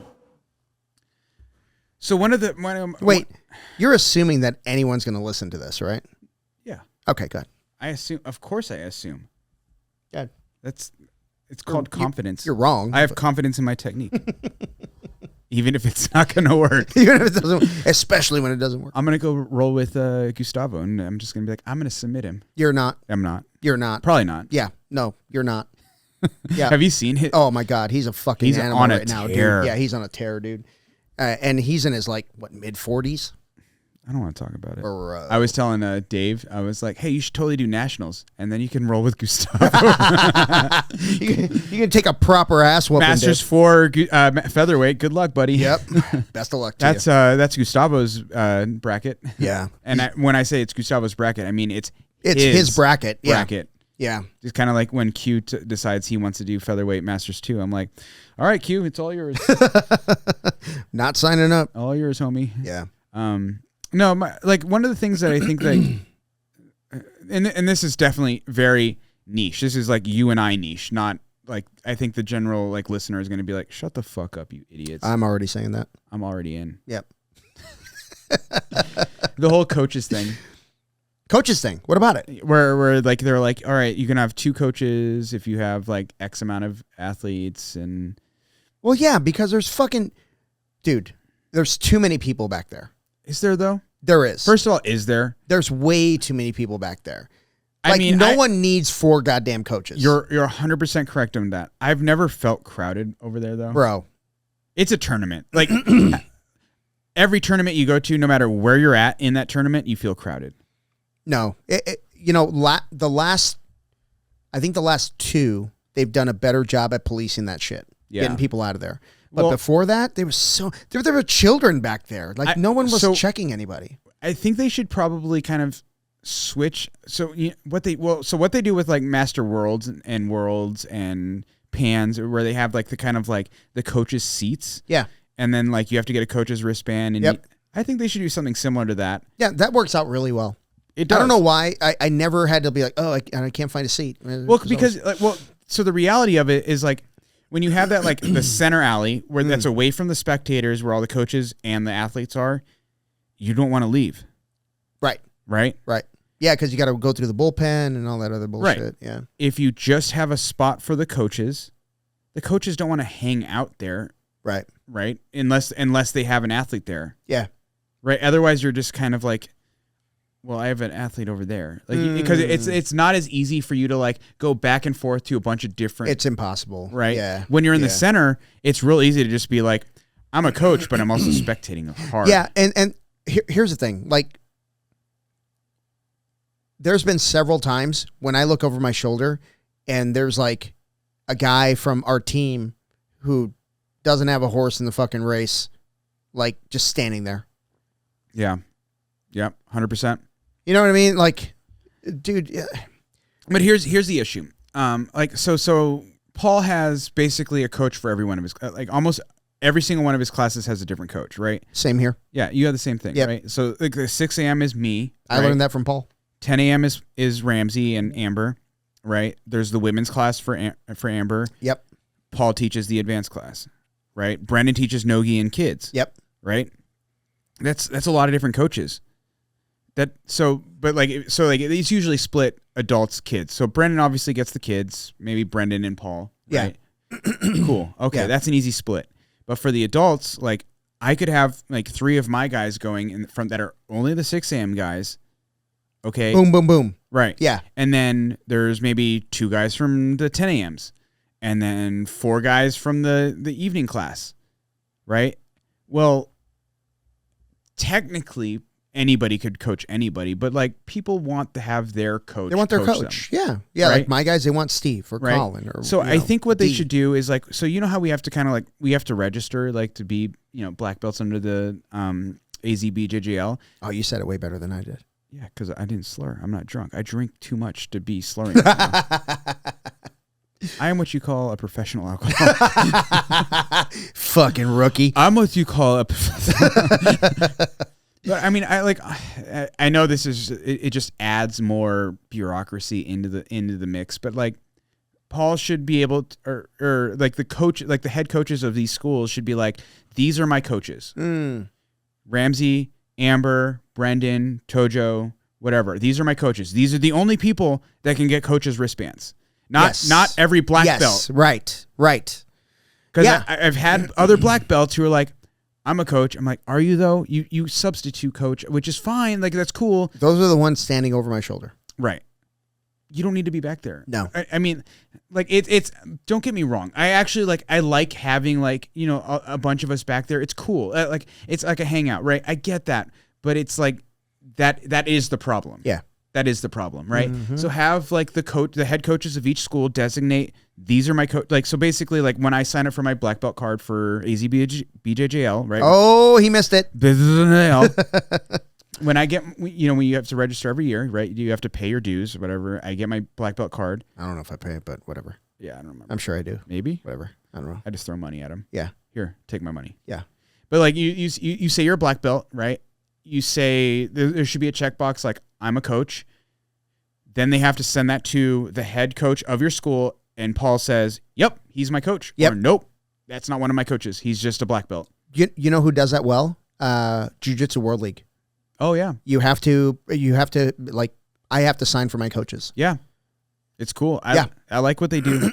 Yeah, and I like how they give everybody a lanyard. Yep. Yeah, and that little wristband, that little VIP thing. Mm-hmm. Like you're not getting back there without it. Yeah. Otherwise, you don't get the stale pretzels or the coffee. After 8 hours, that's fucking mine. That's awesome. mine. I'll fucking kill you the for hot that. dog bun with the peanut butter and jelly. Yeah, sign me up. Sign me up. I'll have 2 of those. But you know what I'm saying? Like it should be designated. Like you should have to like. Again, I know it adds more steps, but and it's probably like a lot of extra work. Yeah. But once you get this established, I think it'll make a much more smooth system. Agreed. Right? Yeah. We're like, all right, I'm a registered coach under the AZBJJL for Paul Nava. You can show your shit, being like, you know who I am. You see my my placard? I have a certificate on my wall. Yeah. Right. But also I think, I mean, and again, there's a lot of policing that has to happen, like with the, with the mat coordinators and all that stuff too. It's like, I think when you walk out with your athlete, you have to walk off with your athlete. Agreed. Yeah. If they're going to keep it with the center way being like, yeah. Or you athlete leaves and you have to leave that area and go to the next mat that you're going to. Or and your athlete has to be there. Like, where's your athlete? I don't know. Right here, homie. They're going to be here soon. So they're not here right now. Yep. Then get the fuck out of here. Go here. to the bullpen. Go be with your athlete in the bullpen. Yeah. Like I'm all about that. Like I try to get the hell out of there and hang out in the bullpen rather than in that area because it's just so fucking much. I think you and I are probably like kind of on the same page at this point. We're like, I want to be out of there. Dude, that noise. Oh my gosh. I can't wait to be out of there. Yeah. I throw my earbuds in. I'm like, oh, it's like a vacation. But there are people who like use it as their excuse to have the best seat in the house for spectating. That's you, motherfucker. Bro, that's because I'm coaching. Like at this point though, like seriously, like I'm like I just want to leave. I've seen a lot of good jiu-jitsu in my life. Like, I'm not going to see better jiu-jitsu at the AZBJJL probably. And if it does happen, it's recorded. Right. I can watch it later. Yeah, I'll watch it later. I just don't want to be there right now. Yeah. It's like, I can't wait. But there's a lot of people who do like hang out, and I get it. Like, it does kind of get crowded up there. It's very crowded. I honestly think it's kind of a little blown out of proportion. It's not that crowded over there. Like, it's really crowded. I've never been like tripping over people. I hate it. I think everyone back there is like so stressed that everyone is kind of like very respectful. I wish everyone would leave until I get to my chair, and then they can come back in. Yeah, absolutely. But I mean, honestly, if they adopt like the Master Worlds, Pans, that like coaches row, I think it's an easy way to manage it because you only need one person on each end. Yeah. And all that motherfucker's doing is sitting and be like, "Where's your wristband?" Yeah. You don't have a wristband? Yeah. Out. Sorry, buddy. Dude, I remember, gosh, what was it? Was it a year ago, 2 years ago? When we were there fucking late and there's nobody in that coach's area. It was like women's open. I think Amy was like, wow, and Amy didn't do the open. Bitch. Might have been before that. Anyway, I'm trying, we're trying to get into that area, like the coach's area, and there's literally nobody in the venue. And the guy's still checking wristbands. Like, fuck you, man. Oh, was this Master Worlds? Yeah, Master Worlds. When Amy like won hers, and then she's like, "I'm gonna do the open." Yeah. And then they're like, "What the fuck are you doing? There's 3 people here." Yeah, I remember that. It was like on the far corner, right? And there was like literally maybe 30 people in the entire venue. Yeah, and for those of you that don't know, there's like thousands of people in that venue typically. Yeah. And there might have been 30, and the guy's still checking wristbands. This was at like 6:00. Yeah. They're like, yeah. What are you gonna do? Yeah. Whatever. We should have fought him. Yeah. Fucking. But throw I mean, karate hands. But to be fair, like a couple of people, like a couple of the guys had good arguments. Like when you compete, so you show up like in the morning, right? You're like, I'm competing, but I'm also coaching. Yep. That's the hard one, right? Because like you're gonna get your stamp, right? That totally wipes away. right? That fucking stupid ass stamp. Yeah. You sweat and that thing's gone. Yeah. Right? And then they give you your wristband, right? And then you're like, okay, I'm going to go compete. You go compete and they're like, hey, you have to take that wristband off. Right. Yeah. Okay, do you have an extra one? Yeah, well, you can go back out and get one. Fuck you. Fuck you. It is stupid. It's so stupid. Right. They should just you check in, you have your lanyard, done. Like That's it. I don't remember if we talked about it here, but we definitely talked about it. Where like last year Master Worlds, there was a guy who like had just competed, and then one of his students who was also a black belt was about to compete. Yes. And the guy was like, let him in. you don't have your wristband. He's like, bro, yeah, I'm because wearing a black belt. I just competed and you made me pull my wristband off. Yeah. What, you want me to run to the fucking entry here and then come back? Yeah. My guy's going right now. Just hop over. Just go to the middle and hop over. Yeah, that's like ridiculous. Everybody else. What they should do is like, you have your fucking lanyard. We all have our black belt cards. They give you lanyards every year. Yep. Right? Be like, this is my entry. Yeah. Yeah. Why do I need a wristband? Why do I need to walk through the line, show the guy my fucking lanyard, and he gives you a wristband? I don't know. Yeah. It's ridiculous. It is. Like, I pay to have this card. Yep. When I go through like the coach's line, because you have a wristband that says you're a black belt. I also have a card that you made me pay for that says I'm a black belt. Right? Yeah. That's all I should have to do. Be like, here's my card. Yeah. And our card should have like a black stripe on it so you can see it from far away. And a huge dick. And a giant dick. Giant dick on it. Somebody else's. You see how big my dick is? No, somebody else's. That's what they should have. Like, you know how you have IBJJF cards? They have like a little dick when you're a white belt, and it should just get bigger and bigger and bigger. Are we getting off the rails? We are going off the rails right now. Man, oh my God. I'm into that. I'm into that. When you're a black belt, it's off the fucking card. It's just a shaft. God, I hope there's no kids watching this right now. Not at an hour and a half in. They're out. They're in bed. Yeah, they're out. Oh my God. Yeah. But you know what I mean? It's like, bro, what are we doing here? I know. A lot of it's stupid. A lot of it's because stupid. It's literally, and they gotta know it's stupid. You know what I mean? Like, yeah. Well, and it's not, and it's not the guy that's sitting in the chair. Of course not. He's just doing his job. He's taking orders from somebody else. Some guy told him, he's like, if they don't have a wristband, they're not allowed in. Yep. Listen, you're making $125 today. Yeah.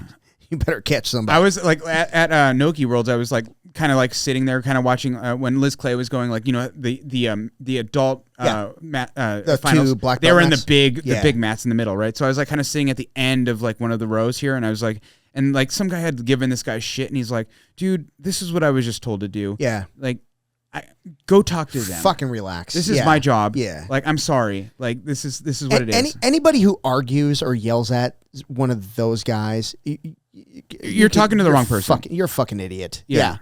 You're not going to change the world talking to that person. You know what I mean? Yeah. You got to, there's certainly other people that have told him what to do. To be fair, though, also, if I was that guy, I'd be like,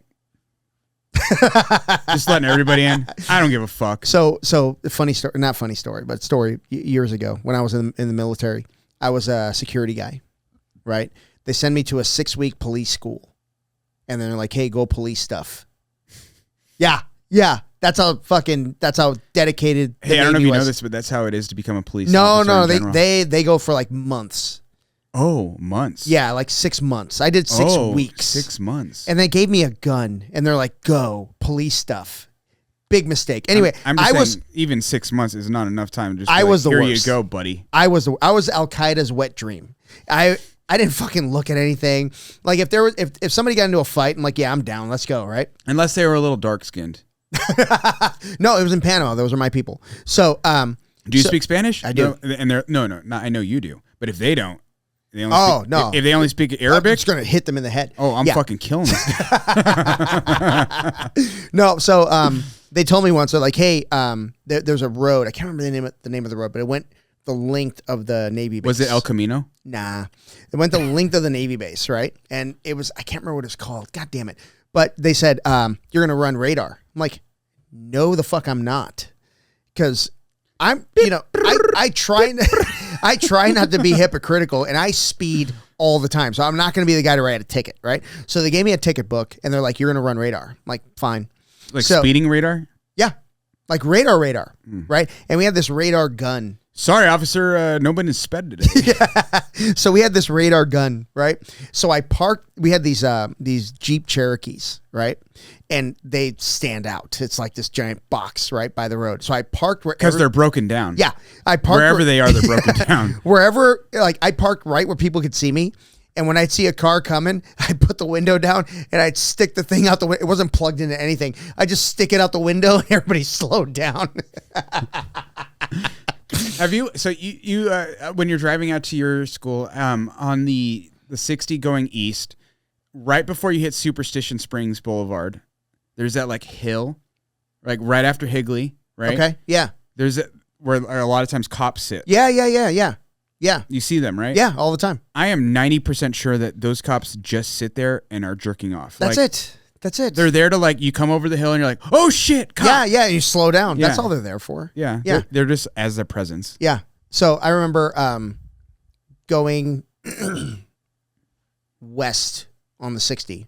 This is when I first moved here. I'd come off, one of those exits, whatever the hell it was, right before the 202.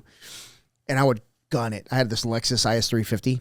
Dude, I would hit like awesome. I would hit like 120. An IS300 stick shift LSD. Oh, that's my favorite body style. The 300. Oh, yeah, and you had a stick shift. Oh yeah, mine had the little paddles on the fucking. I thing. smashed it over a curb once. Oh, so maybe I was drinking. Yeah, so I'm on Mill and University. Remember, that intersection? Oh yeah, and I'm gonna make a left because I'm going back to work, and I decide I'm gonna fucking hit it because I had sticky, like grippy, tires. Yeah. Boy, that fucking thing it oversteered like a motherfucker. They're like, what tires? Yeah. I'm sideways going, oh no, this was a mistake. Somehow I corrected. Stick shift? No, somehow I corrected. Mine was a stick shift. Oh my God, dude. Yeah, that was like 306 horsepower on that little bitty frame. Mm-hmm. It's not bad. I don't know what they put in the 350s. The 300 was a 1JZ. That was a good motor. Yeah. Mine was a stick shift. Mine was limited slip differential. Oh, nice. Which was actually pretty rare. I just I checked the code one day and I was like, ooh, I got that. I think mine was also. Yeah. Yeah. And it's a similar situation. I was driving home. I was Mill and Curry because I lived off of McDowell and College. I believe. Was that the road? I can't remember. It was like basically McDowell Road and like just like north of basically Scottsdale Road in McDowell. Yeah. A little bit west of that. And I remember it was just like coming home from Mill and I was like, there's a little bit of water in the road. I'm like, ooh, I'm gonna spin the tires. And then it was like left end goes out, and I correct, and then I go all the way over the curb, and then I'm like, whoops, going around, and then they're like, yeah, I had to. Oh, it totally fucking bent the knuckle. Oh, I had to like literally replace the knuckle. Yeah. That sucks. That was a fun time. That was one of my favorite cars. I fixed it. It's fucking great. After that, fixed it. Then. Some bitch. I'm in the HOV lane driving home. So you're innocent in all this. This time I'm innocent. Okay. That time I was not innocent. I'm just I saying. fucked that thing up on me. Okay. That was all on me. Okay. This time, she like I see her in the back my rearview mirror. She fucking like swerves because she like pulls over, just like switches lanes. Fucking like, oh no, I can't go there. Oh Swerves, shit, yeah. Overcorrects. Good luck, everybody. She misses the guy behind me and comes back in and smashes into me, and I go across all fucking 4 lanes of traffic. Oh no. And I only got hit by her. 4 lanes of traffic during rush hour only got hit by her. Wow. But my did you hit the barrier or anything? No, it was she came from the outside. Oh, I see. Yeah, okay. yeah. So she overcorrected to the outside and hit me into the traffic because I was in the HOV. Yeah. And then my whole left side of my car was fucked. Oh. And then so I took it in to get it where they're like, okay, we need to buy this part, this part, this part. Okay, blah blah blah. This is how much it's gonna cost. They're like, yeah, your car's totaled. I'm like, fuck. I love this car. Yeah.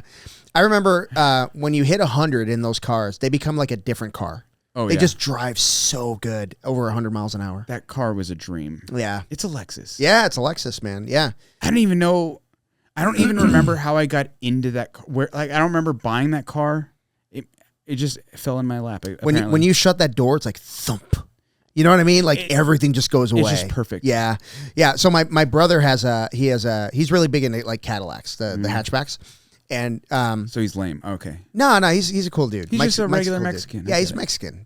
Cadillac. So he has that hatchback. Sorry, I'm sidetracking you. Did you see that they're going to do a new El Camino? I saw that. It comes out soon, right? What the fuck? Nobody likes the El Camino. Nobody. Your people like the El Camino. Listen, it's impractical because we make a lot of babies. It's not a practical car. But the name is Spanish. You guys are like, you know what, motherfucker, I'm in. You know what? Chevy's okay. No, Chevrolet. It's a Spanish word. Yeah. So my oh shit. So my brother and sister-in-law came to town to visit, right? And my brother gets into my Jeep, and he's like, "Dude, this is fucking nice." Blah blah. He's going on about the Jeep. He loves it.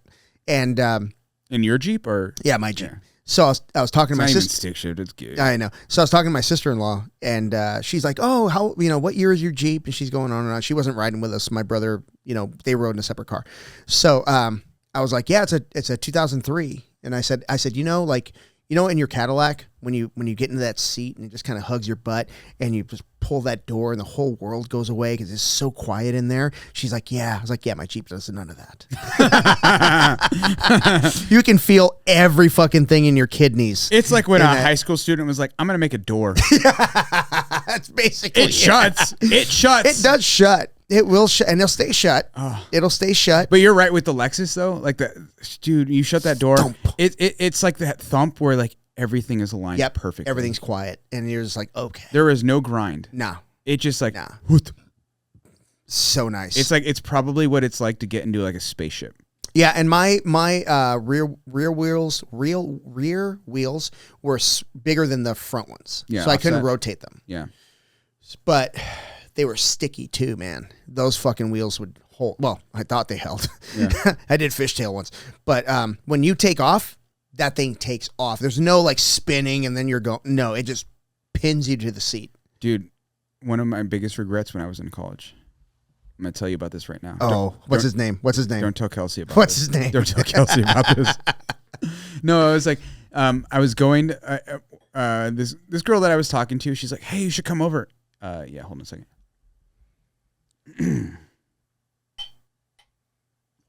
So this girl like messaged me. She's like, "You should come over." I'm like, "You're right, I should." And that car had like a lot of negative camber. Okay. So like all the wheels are kind of like the top is turned in, right? Yep. So it's like because it was like I had it like lowered a little bit, and it was like it's kind of like that's the style, right? You want a little bit of like that camber style. And, Fast and the Furious. Right. Well, I mean, it's just like stun. Yeah. Bro, it's just like the kind of like the style or whatever. Yeah. So I had that style, and it was like, but it wears through the fucking insides of your tires. Yes, it does.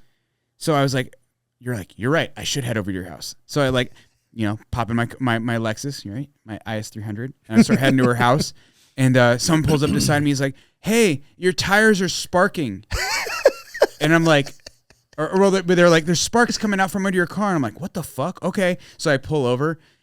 And like I'm on the fucking like if you ever like worn down your tires long enough, you get down to the steel belt. Yeah. That's where my tires were. Oh shit. So I have to text her and I'm like, "I can't come over. My tires are completely bald on the inside." And I was like, I basically had to bail on her, and I was like, ugh. I'm a poor college kid, so it's not like I'm gonna go buy some used tires, which I don't know if you know this. You can go to like these Llantarias, the Lantera, yeah, and you can get some fucking cheap tires, dude. They come through though. Yeah, those guys come through, man. They have like 20% life left, but you can get them for fucking cheap. Oh yeah, and they'll put them on for you. They'll balance them. Yep. So I had to go do that, but I was poor at the time, so it's just like, fuck, I gotta go get tires. This sucks. Yeah, that was so. There was a guy in AJ, and he had a llanteria, and I would go to him, and I'd be like, "Hey, I need tires. I want new tires for my car." For the white people, that's a tire shop. Yeah, llanteria is a tire shop. Yeah, the Lantera. So, so I would go to him, and he would get me like tires, like new tires for cheap. Because they fall off a truck. Nah, I don't care. I don't ask questions, bro. Yeah. You know what? I'm not ICE. Back in the day, it was INS. I'm not ICE, so I don't want to know where he came from. I don't know where the tires came from. Have you seen the memes that were like, when the big booty Latina kicks you out of bed, you're like, I'm calling ICE. Oh my God. Yeah. So, years ago, oh gosh, what year was it? Maybe 2004 or 5, before I moved out here. That's when I graduated high school. Yeah. So 2000. You were probably shut up. 36. No, I was not 36. I was probably 30. But anyway, so 2004, 2005, I was working in Virginia, and oh shit, hang on, my phone battery's running low, so we're gonna wrap this up pretty soon. No, fuck that. We don't need your phone. Oh well, I can plug it in. I'll go grab my thing. But anyway, and I'll just talk to myself. Yeah. So, in those days, it was like really like the whole like they were rounding up like illegals, like Mexicans. Just Mexicans. Yeah. Just in case. Yeah. And it was like for sport. Like Virginia was like really big on it for that year.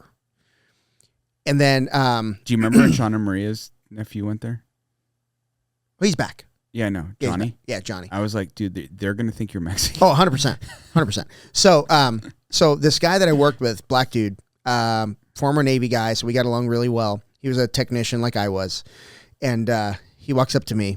And this is when they like the job site that we were on was like all the Mexicans left. Like they just disappeared because they knew what was up, right? They were raiding like job sites. Yeah. So my buddy, he grabs me and he puts his arm around me. He goes, they were I'm a citizen, you son of a bitch. No, they were putting in this driveway. It was for a big like JW Marriott, like a really nice Marriott. Yeah. But it was all cobble driveway. Yeah. Right. And he goes, you see them white boys putting in that cobble? He goes, when them Mexicans come back, they're going to dig it all up, do it again. And sure as shit, he was right. And they got it, like, the guys that were doing it, like, God bless them, they were trying their best, but they did, like, a third of what they, potentially could have done. The guys, when the Mexicans came back, bro, they dug it all up and finished the entire thing in, like, a day. Like, they were just, because that's their, Pinche gringos. No, but these guys, like, they travel from state to state looking for this type of work. Yeah. Like the roofers are not like sitting on, twiddling their thumbs waiting for you to give them work. Like they're roofers. Hustle. They fucking hustle, yeah. Dude. And so I knew a guy that had a roofing business, and at the time he's like, dude, they all just left. Yeah. And that's what's going to happen. Well, we talked about it. Remember that guy's that kid's house in Mexico? Oh my God. Yeah. Yeah. Dude. Bro. Yeah. Like, that's we need to go back because I want to see where it's at now. I can't wait. Dude, we're going back. Yeah. 100%. I invited myself. I think they got us an Airbnb. Okay. Yeah, because I think Mario contacted the lady that does the one Airbnb in the whole town, and I think he's got it reserved for us. Okay. Yeah. So I'm going. What August? What holiday was that? It was I don't know. It was right before Master Worlds. Is he getting me a car? Yes. Duh. I think they either want to get you on a bull or in the fucking derby. Like you're in one of them. Can I not do both? Listen. First of all, the last time you hinted at doing a fucking bull ride, they were going to get you on a bull. Okay. So don't talk shit because you'll end up on a bull. No, I'll do it if they'll let me actually do it. Oh, they'll let... Dude, Lucho. Lucho wanted to get you on a bull so bad. Bro, he was pulling every string and you bitched out. He didn't fucking... No, you bitched out. Bro. You bitched out completely. I'll do it. Okay, Lucho, if you're listening, you know what? I'm calling Mario tomorrow. Just call him. I'm totally calling Mario tomorrow. But I'm not going to do the bull unless I can also do the car. That's my only stipulation. All right. So, you know what? Honestly, between now and August, all we have to do is come up with $500. I bet if we sent $500 to Mario and said, "Hey, set up a car for Tojo," get it running. I bet he would do it. Yeah. I wanted to have a turbo. What was that car that 14-year-old kid drove? The one that won it? Oh, I don't know. It wasn't a Crown Vic, but it was something like that. That's what they all drive because they're all made out of fucking steel. But it was like an old Impala or something like that he drove. He drove the balls off of that. Can we mail one? Yeah. We'll send my Jeep. Instead of like hitting cars, you're just rolling over all of them. Ooh, Tojo was flying all over the place. Oh my God. All right, let me go get my my charger. Yeah, I'll talk to myself. All right, guys, when Alex leaves, I'm going to tell you every secret I know about him. Oh, shit. Go ahead. You can tell him here. He is tiny. I've seen him do the cold plunge. Oh, man. But yeah, so like, back to the tournament thing, guys. Like, I think we would. Oh, shit, he's back already. I thought you were gonna go pull that pigeon out of your front yard. His neighbor shot a pigeon, and it ended up dying in his front yard. And of course, and Amy's like, "You need to take care of that." And I'm like, "What? Are you gonna go thank him? Are you gonna go give him a fucking case of beer? Go give him a high five." God, my neighbor has like this like eave, like where like one row, like he's got like the slant of his garage, and then his house like kind of slants together, and they like nest underneath, and he put like the spike strip like underneath it. Yeah. So they're like, okay, fuck you, we'll just stay out in the open, and they fucking nest right on the outside. They're fucking pigeons. They don't give a fuck. We hired a company to come in. They were nesting like in like a little nook, like in our front, like right above the door. Yeah. And that's like right next to our bedroom. Mm-hmm. So they would come in and they'd be like, yeah. And so Amy woke up one morning. She was fucking furious. This is right before we hired that company. That's like normal Amy. And I'm leaning forward because like I gotta show you like visually. So she's standing by the edge of the wall and she's going trying to scare him away. And they're like, we're pigeons, bitch. We don't care. Like, we know you can't reach us. You know what scares pigeons? So in my neighborhood, my road is parallel to the canal off of between Elliott and Guadalupe. For anybody who wants to triangulate where I live. But like, first of all, we have osprey, who like will come down, like, you know what osprey is? Yeah. Like water birds. Yeah, wow. Right? Yeah. They'll come in and they'll fucking snatch those big ass carps out of the fucking canal. What? It's fucking cool. I was riding once and I had to stop. I called Kelsey. I'm like, you'll never fucking believe what I just saw. I didn't think they were that strong because those carp are big. They're big. Yeah. And I couldn't believe it. I saw him flying. And he's like kind of like circling, and then he like, all right, I'm on. And he just started fucking bombing, and I was watching him, and he just like goes, and he just smacks the water and comes up with a big ass fish. Fuck. And I'm like, that is the coolest thing I've ever seen. Cool, dude. That is so and it cool. fucking just snatches his fish out of the canal. But anyways, we also get like red-tailed hawks. You've probably seen them here too. Yep. It's so funny when there's a red-tailed hawk in the neighborhood because we have a lot of pigeons because like there's a lot of olive trees in the neighborhood. So the pigeons eat all the olive trees. Fucking. When there's a fucking red-tailed hawk in the neighborhood though, or a falcon, we occasionally get the falcons too. Those pigeons are like, oh fuck, oh fuck, oh fuck. Yep. You could see them scattering. They're like, I don't know where to go, but I'm not fucking just landing. Yeah. There was one, I saw this red-tailed hawk chasing a dove. And it was like in like Gilbert in town. Yeah. And it's fucking chasing this thing. And this dove, smart dove, goes There's no such thing. under a car that stopped at a red light. So this fucking hawk stops on top of the car and just waits. The car's gonna move, bro. Dude, it was the funniest shit because I'm like catty corner going the opposite direction, and I see this hawk, and the dove goes under, like eats shit and gets under the car. Yeah, right. Yeah. And that hawk just fucking stood on top of the car like this. And as soon as the car started moving, it's like this, like ready to fucking kill it. That's one of the cool things that like from like all the hunting that I do, like sitting behind glass, like watching red-tailed hawks hunt. Watching roadrunners hunt. Oh, I bet. Roadrunners are what do they eat? Roadrunners? Mm-hmm. Oh, lizards and shit? Lizards, rattlesnakes. What? Oh yeah. I didn't know that. So what I've never like personally seen this, but I've seen videos of it. Yeah. Like what a roadrunner will do is they'll grab a rattlesnake, they'll grab it and they'll whip its head into the ground to kill it.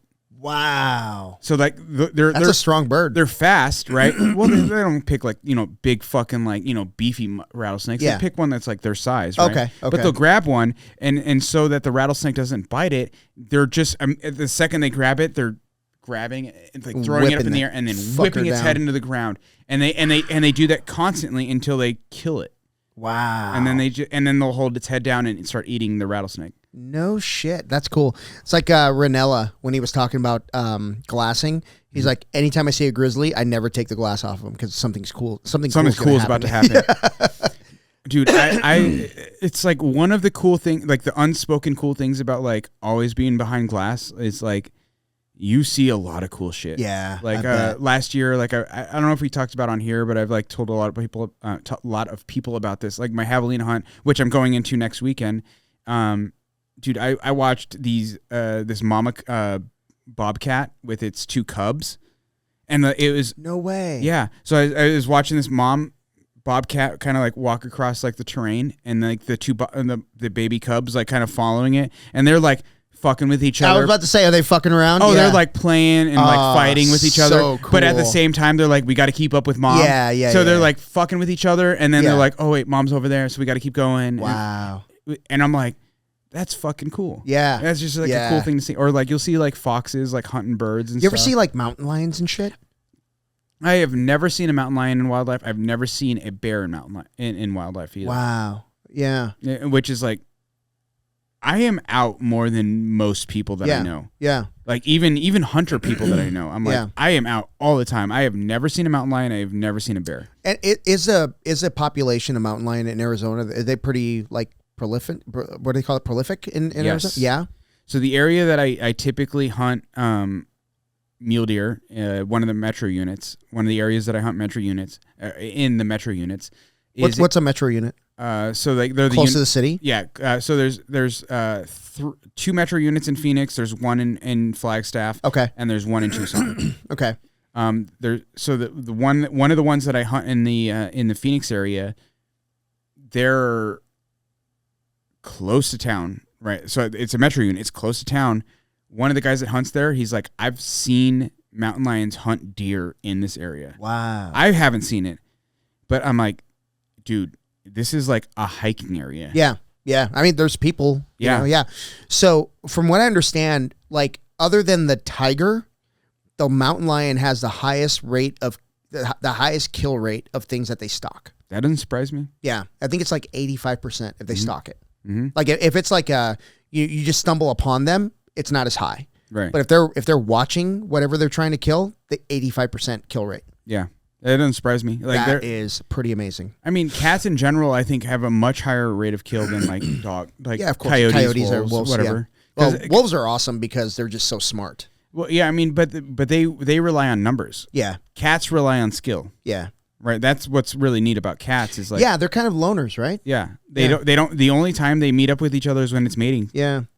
Otherwise, they're not. I mean, other than like lions. Yeah. Like there's a lion's pride, right? Yeah. But tigers are. But not loners. mountain lions. Mountain lions are singular. Like there's no cats in the Americas in general that are pride cats. Right. Where yeah. they have like a herd of them or whatever you want to call it. Yeah, I'm trying to think of another cat species other than lion. We have jaguar in the southern area. So there's this guy, I can't remember, I think his name is like Jason Miller. He's like an ex-hunter who has like a lot of trail cameras out because right now if you're a hunter, you can't actually have trail cameras out to hunt. So you can't use cameras in order to even hunt. Even in the off season. Nope. Wow. Yeah. Why do they do that? They got rid of it maybe 3 years ago, I want to say. Okay. I don't know. Honestly, I have no idea why. So you just can't hunt that area. Well, all right. So like the primary argument was that the guides, like the guide services, the outfitters were like just putting fucking cameras everywhere. Yeah. Right, and they were basically just over. Were they feeding? No. You can't bait in Arizona. Right. I was gonna say maybe they were. I don't know. No, yeah, you're not allowed to bait in Arizona. You're not allowed to poison anywhere. So that's like one of like the poison. The why would you poison? A lot of the PETA people like to think that's one of the things that people do is like they like poison them. It's like, oh, I got an elk. No shit. Oh yeah, it's one of the arguments. But is it a thing? No. Okay. No. I mean, so, no, as in like sportsmen don't do it. Right. Sportsmen don't do it. There was more of a poaching kind of thing. No. There was a case in near Tucson where this person who was like sick of having coyotes and javelina in their backyard, so they let out poison, and it killed a bunch of javelina and coyotes. Wow, that's fucked up. Yeah. Well, yeah, they're in trouble. Oh, I'm sure. I hope. Oh, yeah, it's very much illegal to do that. Yeah. Yeah. Because you can't control. Well, like say like you're sick of javelina being like tearing up your garden or whatever, so you poison them.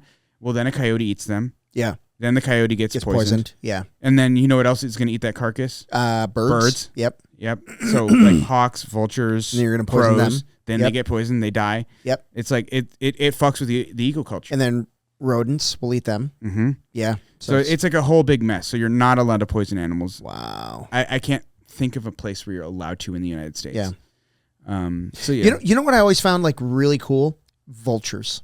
Vultures are awesome. Fucking cool, dude. They get a bad rap, but they are very fucking... First of all, I want to point out, they are very important to the ecological system. Yeah. The ecosystem. So in South America, we would get rainy season, so it rains like every day. Mm-hmm. So you see these vultures. They almost look like what you would see in a painting. You know what I mean? Yeah. They're up on the highest point and they spread their wings out to dry out. They're big birds. Big birds, they're man. big. Big. Yeah. And they're beautiful. They're goofy looking, you know. From a distance, they're beautiful. Yeah. they're such cool birds. They don't have any feathers on their head. But that's because they bury their heads in the fucking carcasses. Yeah. And it's not good to have like all that shit hanging on you. Yeah. But yeah, it's really fucking neat. Like the stuff you see like when you're behind glass. Like I said last year, so like I saw the bobcats. I saw bunches of foxes. Like just watching foxes are actually like pretty fucking stupid. Like really? Oh yeah. Like gray foxes are, and that's typically what we find in the Arizona desert. Gray foxes. We don't get like those like what people picture like the cute red foxes. Yeah, yeah. We don't get those here. Those are like bitch foxes. They wouldn't last. Not in the desert. I think they're up north. They have red foxes, but like down here in the desert, we have gray foxes. Yeah, gray foxes are dumb as fuck. Really? Oh yeah. Like I've so when you go like predator calling, which is a very important aspect of hunting, is predator management. They'll like come up and they'll be like right next to you. You'll like look over and you're like, oh, there's a gray fox. He's like 4 feet from me. Just club him. I could grab this motherfucker if I wanted to. Like he'd bite you though. He'd try. Give you rabies. Yeah. I hope he gives you rabies. But foxes are way dumber than coyotes. Coyotes, when they like say you're like running a predator call, they'll come in like to like 200 yards and they'll stop at 200 yards and they'll run the perimeter of like where they hear the sound, and they'll listen, watch. They'll listen, they'll watch, they'll smell, and coyotes are smart because they'll circle, right? Because they know that like just because they don't smell it here doesn't mean they're not gonna, so they try to catch that wind. They try to get around and and they'll try to sense you. Wow. And you'll watch them like, so you'll like run a predator call, and coyotes like aren't dumb. Like they're not going to just run into the predator. Like, so for those who don't know, a predator call is basically like a distressed rabbit call. Typically, like if you're in the desert, it's usually like and there's like a machine that'll like put out these recorded sounds that are amplified. Yeah. Or you could do it with like a call, like from your mouth. Typically you use like a caller. So because you don't want them coming into you. You want them coming into the caller. Right. So that way, like you actually have a good shot on. Yeah, them. and there's some that like will amplify sound, and they have this like tail whipping or something like that. Something for them to focus their vision on. Yeah. Which a lot of people are like, I don't like that. But it's like, you have to manage predators. Yeah. If you don't, people don't realize this. Like coyotes kill fawns, deer fawns. Mm-hmm. And the other thing that people don't realize is like, hey, the guy walking through the McDowells, there's fucking deer in the McDowells. Yep. Like people don't realize there's deer in South Mountain. Oh yeah. There's deer in places that you don't know. Like I've watched deer so like main trails like in the McDowells or the South Mountain area, I've watched deer come up to a trail, hide behind a Palo Verde, watch like 3 or 4 people like walk across the trail, and then they'll cross the trail. Yeah. And those people had no fucking clue. Yeah. No idea that they just like you could be hiking trails and and you could have been like within like 50 feet of a deer and you had no idea. Yep. Because they're smart. There was one time Tony and I were turkey hunting. Tell me about the time where you ripped the bird's head off. I think I've told you about this. I shot a bird, dove season. I can't remember. He was maybe 10, but I shoot this bird and it wasn't a great shot, you know, so he was like flopping around and I'm talking There's to no him. such thing as a good shot. Yeah. So, I mean, it's not like you're aiming at the bird. Well, the good shot to me is when you blast the thing, it tucks its wings and lands at your feet. That's the good shot. But there's not like, oh, you aimed better that shot. No. You're just aiming at a bird. Yeah. So this thing was flopping around and I'm talking to Tony and we're like, blah, blah, blah, going on and on. And then, as I'm talking, I pick up the bird and I pluck its head off and I put it in my pack. And he was like, what the fuck just happened? And so I had to explain it was suffering and I had to rip its head off. But it's like, you just pluck the head off. It's and then, actually really easy. And that's the humane That's the way. humane thing to do. Yeah. So I had to explain that to him, but he was like freaking out when I did it. But it was funny. But it's better than what a cat does to them. Yes. So I was, Tony and I were turkey hunting. This is a long time ago. He was 13 years old, I think. Yeah. And it was a youth hunt, which is awesome. By the way, D is checked out. Oh yeah, D's checked out. But it was a youth hunt, and I think I've talked about this before. The Game and Fish partnered with the Northwest, or gosh, it was like Wild Turkey Federation, whatever it is, something like that. Yeah, I know vaguely what you're talking about. So they partner with them and Cabela's and the other one, whatever the big one is. Shields. No, not Shields, the other one. Bass Pro. They're the same thing. Anyway, so they had this like giant tent in the middle of camp and they served us breakfast, lunch, and dinner there. Was this a kids camp? Yeah. Oh, okay. Yeah, it's for youth. The youth hunt. Okay, yeah. Okay, gotcha. And then we camped around it. At the time, we had that pop-up. Remember that pop-up that I had? For those of you who like want to get your kids into camp, into hunting, the AZ Game and Fish has like a really good like youth hunting they do absolutely amazing. They do these youth hunts. It's just like what Alex is describing. It's like a camp where everything is more or less provided. You just got to bring your kid. Yep, and I think every March they have like an outdoors day over at what's a gun range? Ben Avery. The other one. Rio Salado. What's the one that off the 17? Ben Avery. That's the one. Yeah. So it's gigantic and it's all centered around like Ben Avery is where kids. you do your hunter safety courses and all that stuff. Yeah. So they have this giant like outdoors day. That's amazing, dude. I took my kids there. Zach was shooting a 300 Win Mag, but it was like an AR platform and he was fucking dialed in, dude. 300 yards hitting a gong. He was like, boom, boom, and he was hooked, dude. He was like, 300 Win Mag on an AR? Yes, it was an AR platform, 300 Win Mag. Whose was that? I don't remember, but the kids shot muskets, and they shot like 22s. They were shooting like little targets. I want to know who built a 300 Win Mag on an AR platform. Crazy, dude. It was insane, but it was so much fun. The kids had a blast. But it was like, if you want to shoot 3 rounds, I think it was like $20 or 25, whatever it was. But anyway, you pay a little cash. And they had all of these. It wasn't about like the guns obviously get the kids' attention, right? But it was really about learning about the different animals that Arizona has. And they're like, oh, I never knew Arizona had whitetail. Yeah. You know, that type of shit. So anyway, but we have coos deer. Yeah. So we were same thing. But we were on this turkey hunt and it was like the second to last day we were there. And we struck out and we're going to head back. And when we're pulling our decoys, I grabbed Tony and I'm like, and the wind's like blowing like this way, like right at us. And there's 2 freaking mule deer right here to my left. And they're walking like within the cone, right? And I said, keep real still. You know, I told him, keep real still. I said, there's 2 deer to our left. Don't look. They're going to come right in front of us. And when they do, they're going to look at us. And he's like super still. And as soon as they got into that little wind, you know, they're like this. You look, yeah. They're just looking at us. And then when they took off, Tony started laughing because they had this little spring in their they little boing, they boing away.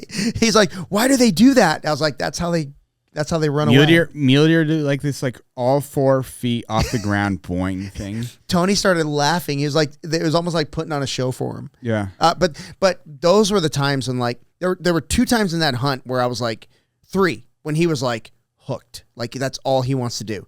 The 2 mule deer were one of them. When he learned how to cluck on a little turkey call that they gave him at the camp. Oh, no and they shit. showed him how to lose it. That's awesome. They showed him how to use it, and he actually got gobbles back on the little purr and the cluck that he was doing. He did great. He did great.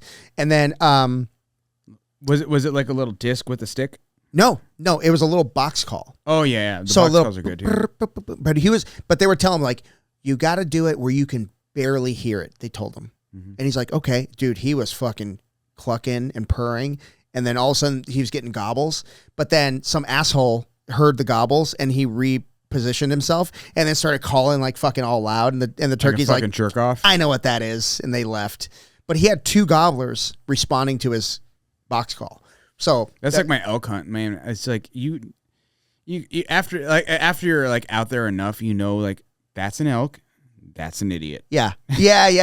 And actually that same day when we were on those 2 gobblers, we're sitting in this like by this tree line, and this giant freaking cow elk came and just stood in front of us. It had to be like maybe 10 yards away, and it's just staring down at us like, what the fuck are you doing here?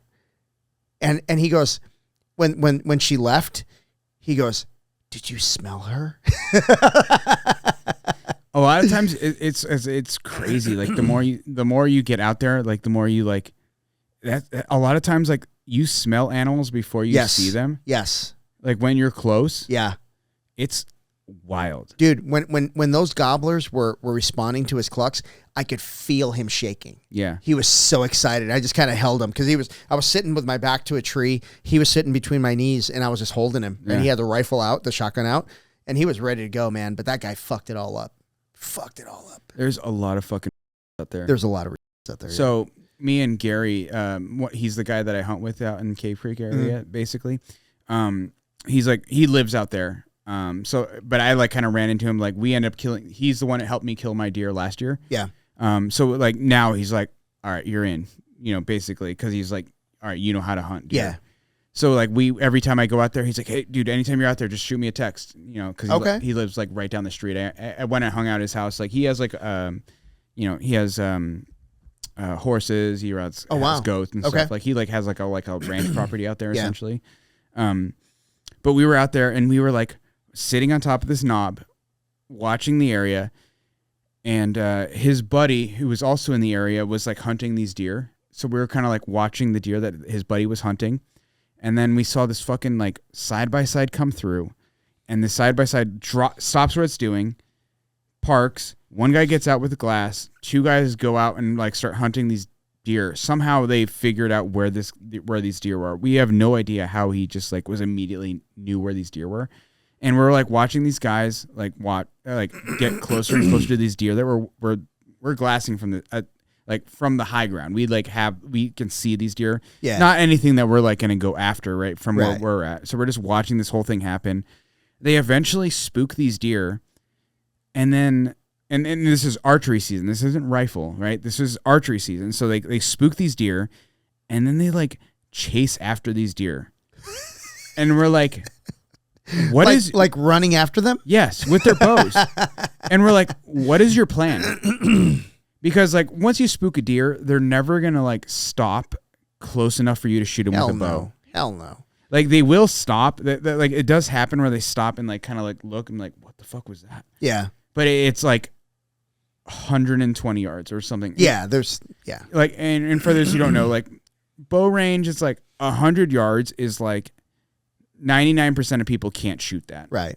I can shoot that. You probably can. I would never shoot that on an animal though. Right. Yeah. I can shoot that. I shot that today at the range. Yeah. I can shoot like 8-inch group at 100 yards. Oh, I'll hit it. Yeah.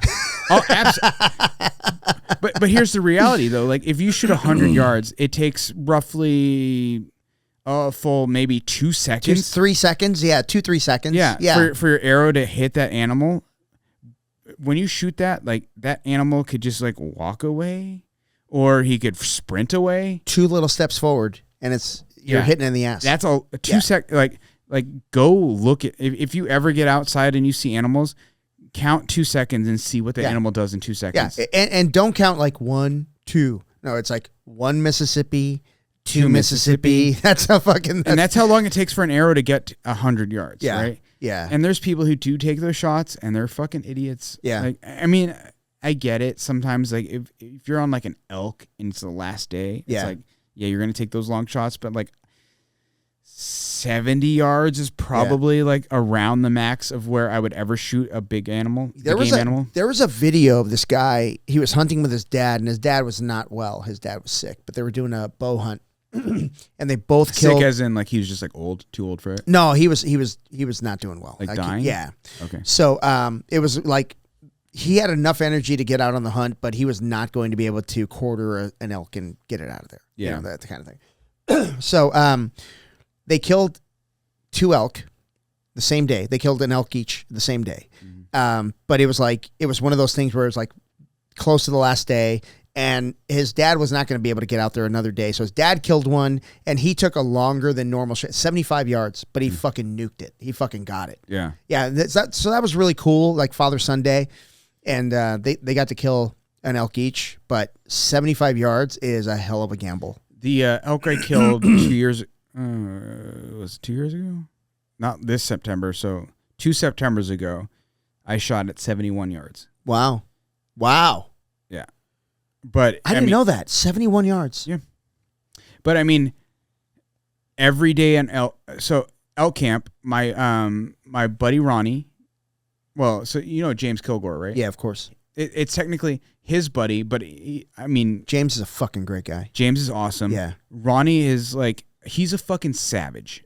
I love this dude. I think you were telling me about that guy. He's kind of like, you met him through James, and he turned out to be really cool at camp. Oh yeah, and he's like he like used to train jiu-jitsu, but like doesn't really anymore. He's more into like he's just a hunter now. He's kind of like a good old boy. Yeah. Right. But like hanging out with him, I was like, dude, he's not for everybody. I love this man. That's cool. You know what I mean? Yeah. Like that kind of guy. Yeah. You know, like and like the last day, not the last day, but like towards the end of our season, like we had.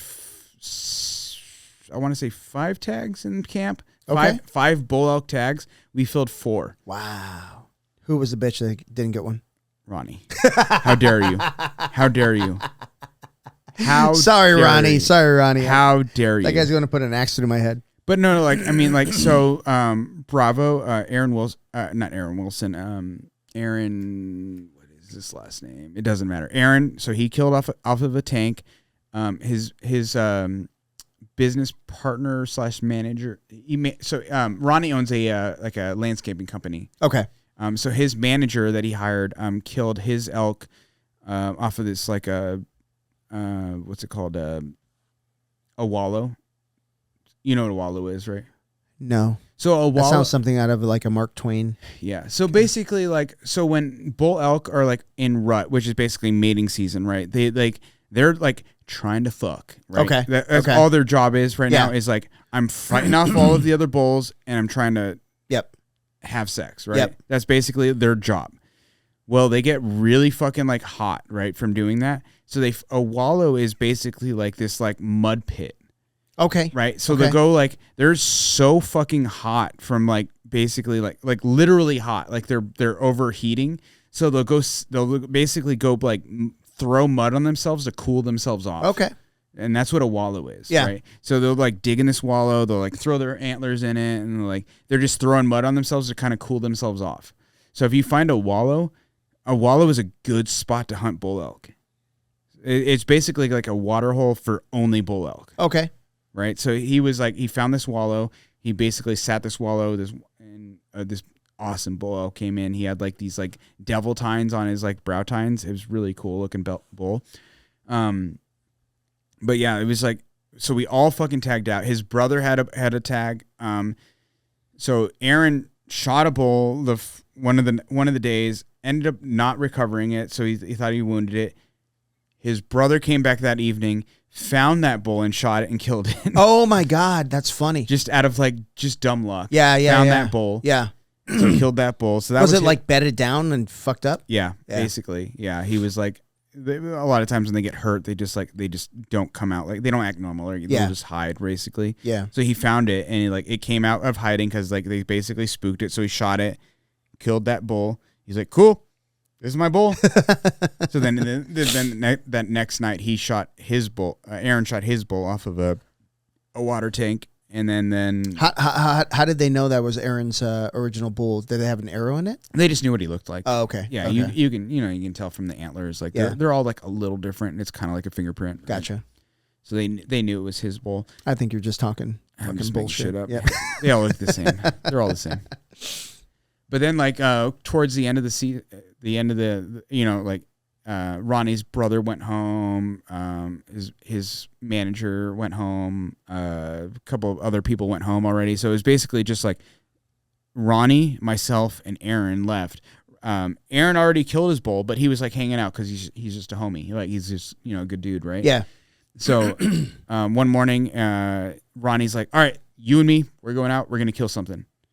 Okay. I'm fuck yeah! Finally, I've been waiting for this because I'm like. Aaron, what's his name? James has been talking up Ronnie. Like he's like, Ronnie will help you kill a bull. He's like, I really want Ronnie to go with you because I know you know how to shoot. I know you know how to hunt. He's like, if you go with Ronnie, you're gonna kill a bull. Okay. And I'm like, fuck yeah. All right, and like finally, Ronnie wants to go kill a bull with me. Yeah. So we go out the first spot. We start going down this road. It's like dark still. Like it's it's like 5 a.m. or whatever. And there's like these people walking down the trail. And we're like, fuck. All right. So we back out. We go around. We go to the other side of this property, right? Were you hiking or were you driving? Driving. Okay. We were driving down this road. Like these people are hiking down the road for some reason. It's like you can. Well, I mean, it was a rough road. Before light. Yeah. Oh yeah. Way before light. Yeah. So they're like hiking down the road, and we're like, all right, we're gonna give them these. We're gonna give these guys a spot. But there's like a spring in the middle of this like area. So we like, all right, we back out. We drive all the way around the property. 15 minutes drive, like all the way around to the other side. We start hiking in. Sun's already starting to come up. We start heading from the west side of the spring, and we start heading in. There's bulls yelling at each other. We're like, cool, this is awesome. So we start going. We get close to the spring. We start following. We can see these guys like kind of chasing this bull up north, like towards the north side. Or no, they're going south. We go north. Because there's a set of bulls going north. We end up like figuring out the bull that we're chasing is a fucking another hunter. Oh shit. Yeah. He was calling? Yeah. Oh god. So we're like, all right, fuck it. We back out and we start heading back and we hear some like, kind of like light bugling. And we like look in this opening and there's this fucking bull pushing his cows across this fucking opening. And we're like, fuck yeah. So we like sprint. The wind is basically going more or less the direction they're going. So we're like, all right, cool. We're going to go big wide around this big opening, and we end up meeting them. And where they were like, on the other side of this opening was basically where we parked. So we end up all the way around back to where we parked the truck. And we're like, and the wind is kind of like shifting a little bit, but we're like, we're pretty good. We can still hear the bull. And we get to the car and we hear nothing. And we're like, all right, maybe we just got busted, right? Maybe we end up going too far and we got busted. All of a sudden we hear the elk and they're jumping the fence like maybe 100 yards down the fence line from where our truck is. Yeah. So we drop our packs at the truck. I have my bow. He has his rangefinder and his harness, and that's it. And we like move like maybe like, I don't know, 40 yards. And we see him jumping over the fence. We see the cows jumping over the fence. Jump. We're like, the bull's going to be the last one because the bull's pushing the cows, right? So we're sitting there. The bull jumps the fence, and Ronnie does a cow call. Like he has his little cow call. Like he has this little, like a little collar on his on his harness. Yeah. He does his little cow call. The bull stops. He looks at us. He ranges him, and he's like, he's 70 yards. And I'm a little, just like, I range him too. So I was like 71, right? So I'm like just a hair behind Ronnie, right? And all I have to do is like move, because there's a little tree in the way. So I just like move over to the left a little bit. And I'm like, I can shoot 71 yards, right? Because we, like every day, so like to preface this, every single day we would go out in the morning, we would hunt, We'd come back during lunch, whatever. We'd hang out during the day because elk basically bed down during the day, right? They don't move much during the day. Yeah. And we would just we would eat lunch, drink a little bit, and shoot our bows. Yeah. So we're shooting at camp 70, 80, 90, 100 yards with broadheads. Wow. So I knew you're good. I knew I was good. Yeah. I was like, I can shoot at 71. We've been doing this for fucking a week at this point. Yeah. Right. So I look over, he's like 70, and I'm like, okay. And I have range, I'm like 71. So I draw my bow. I range him. I'm like, from where I'm at, he's 71. I draw my bow. I step out behind the tree and I fucking drill him. And it's like, and he basically, it's at the time I didn't know this, but it was through and through. Wow. It was buried in the dirt 30 yards behind him. Damn. But he basically runs, jumps back over the fence, piles up 30 yards past the fence, literally 50 yards from our truck. So when he jumps over the fence, what property is he in? Private property? No. So there's the private property is there's a ranch in that area, and they have a fence line and everything like that cuts off these properties. But where he was, the road is technically private, but everything else is not. Oh, I see. Okay. Yeah. And the way it works out there is if you have private property in those areas, you can hunt them unless the private property owner puts up signs saying no hunting. Right. And also I think the state will put up fences for cattle because they lease the land to so people can graze. Yeah. So. But as a hunting license holder, if you so there's state trust land. Yeah. State trust land, you have to have a permit to be on in general. Your hunting license is your permit to be on state trust land. Okay.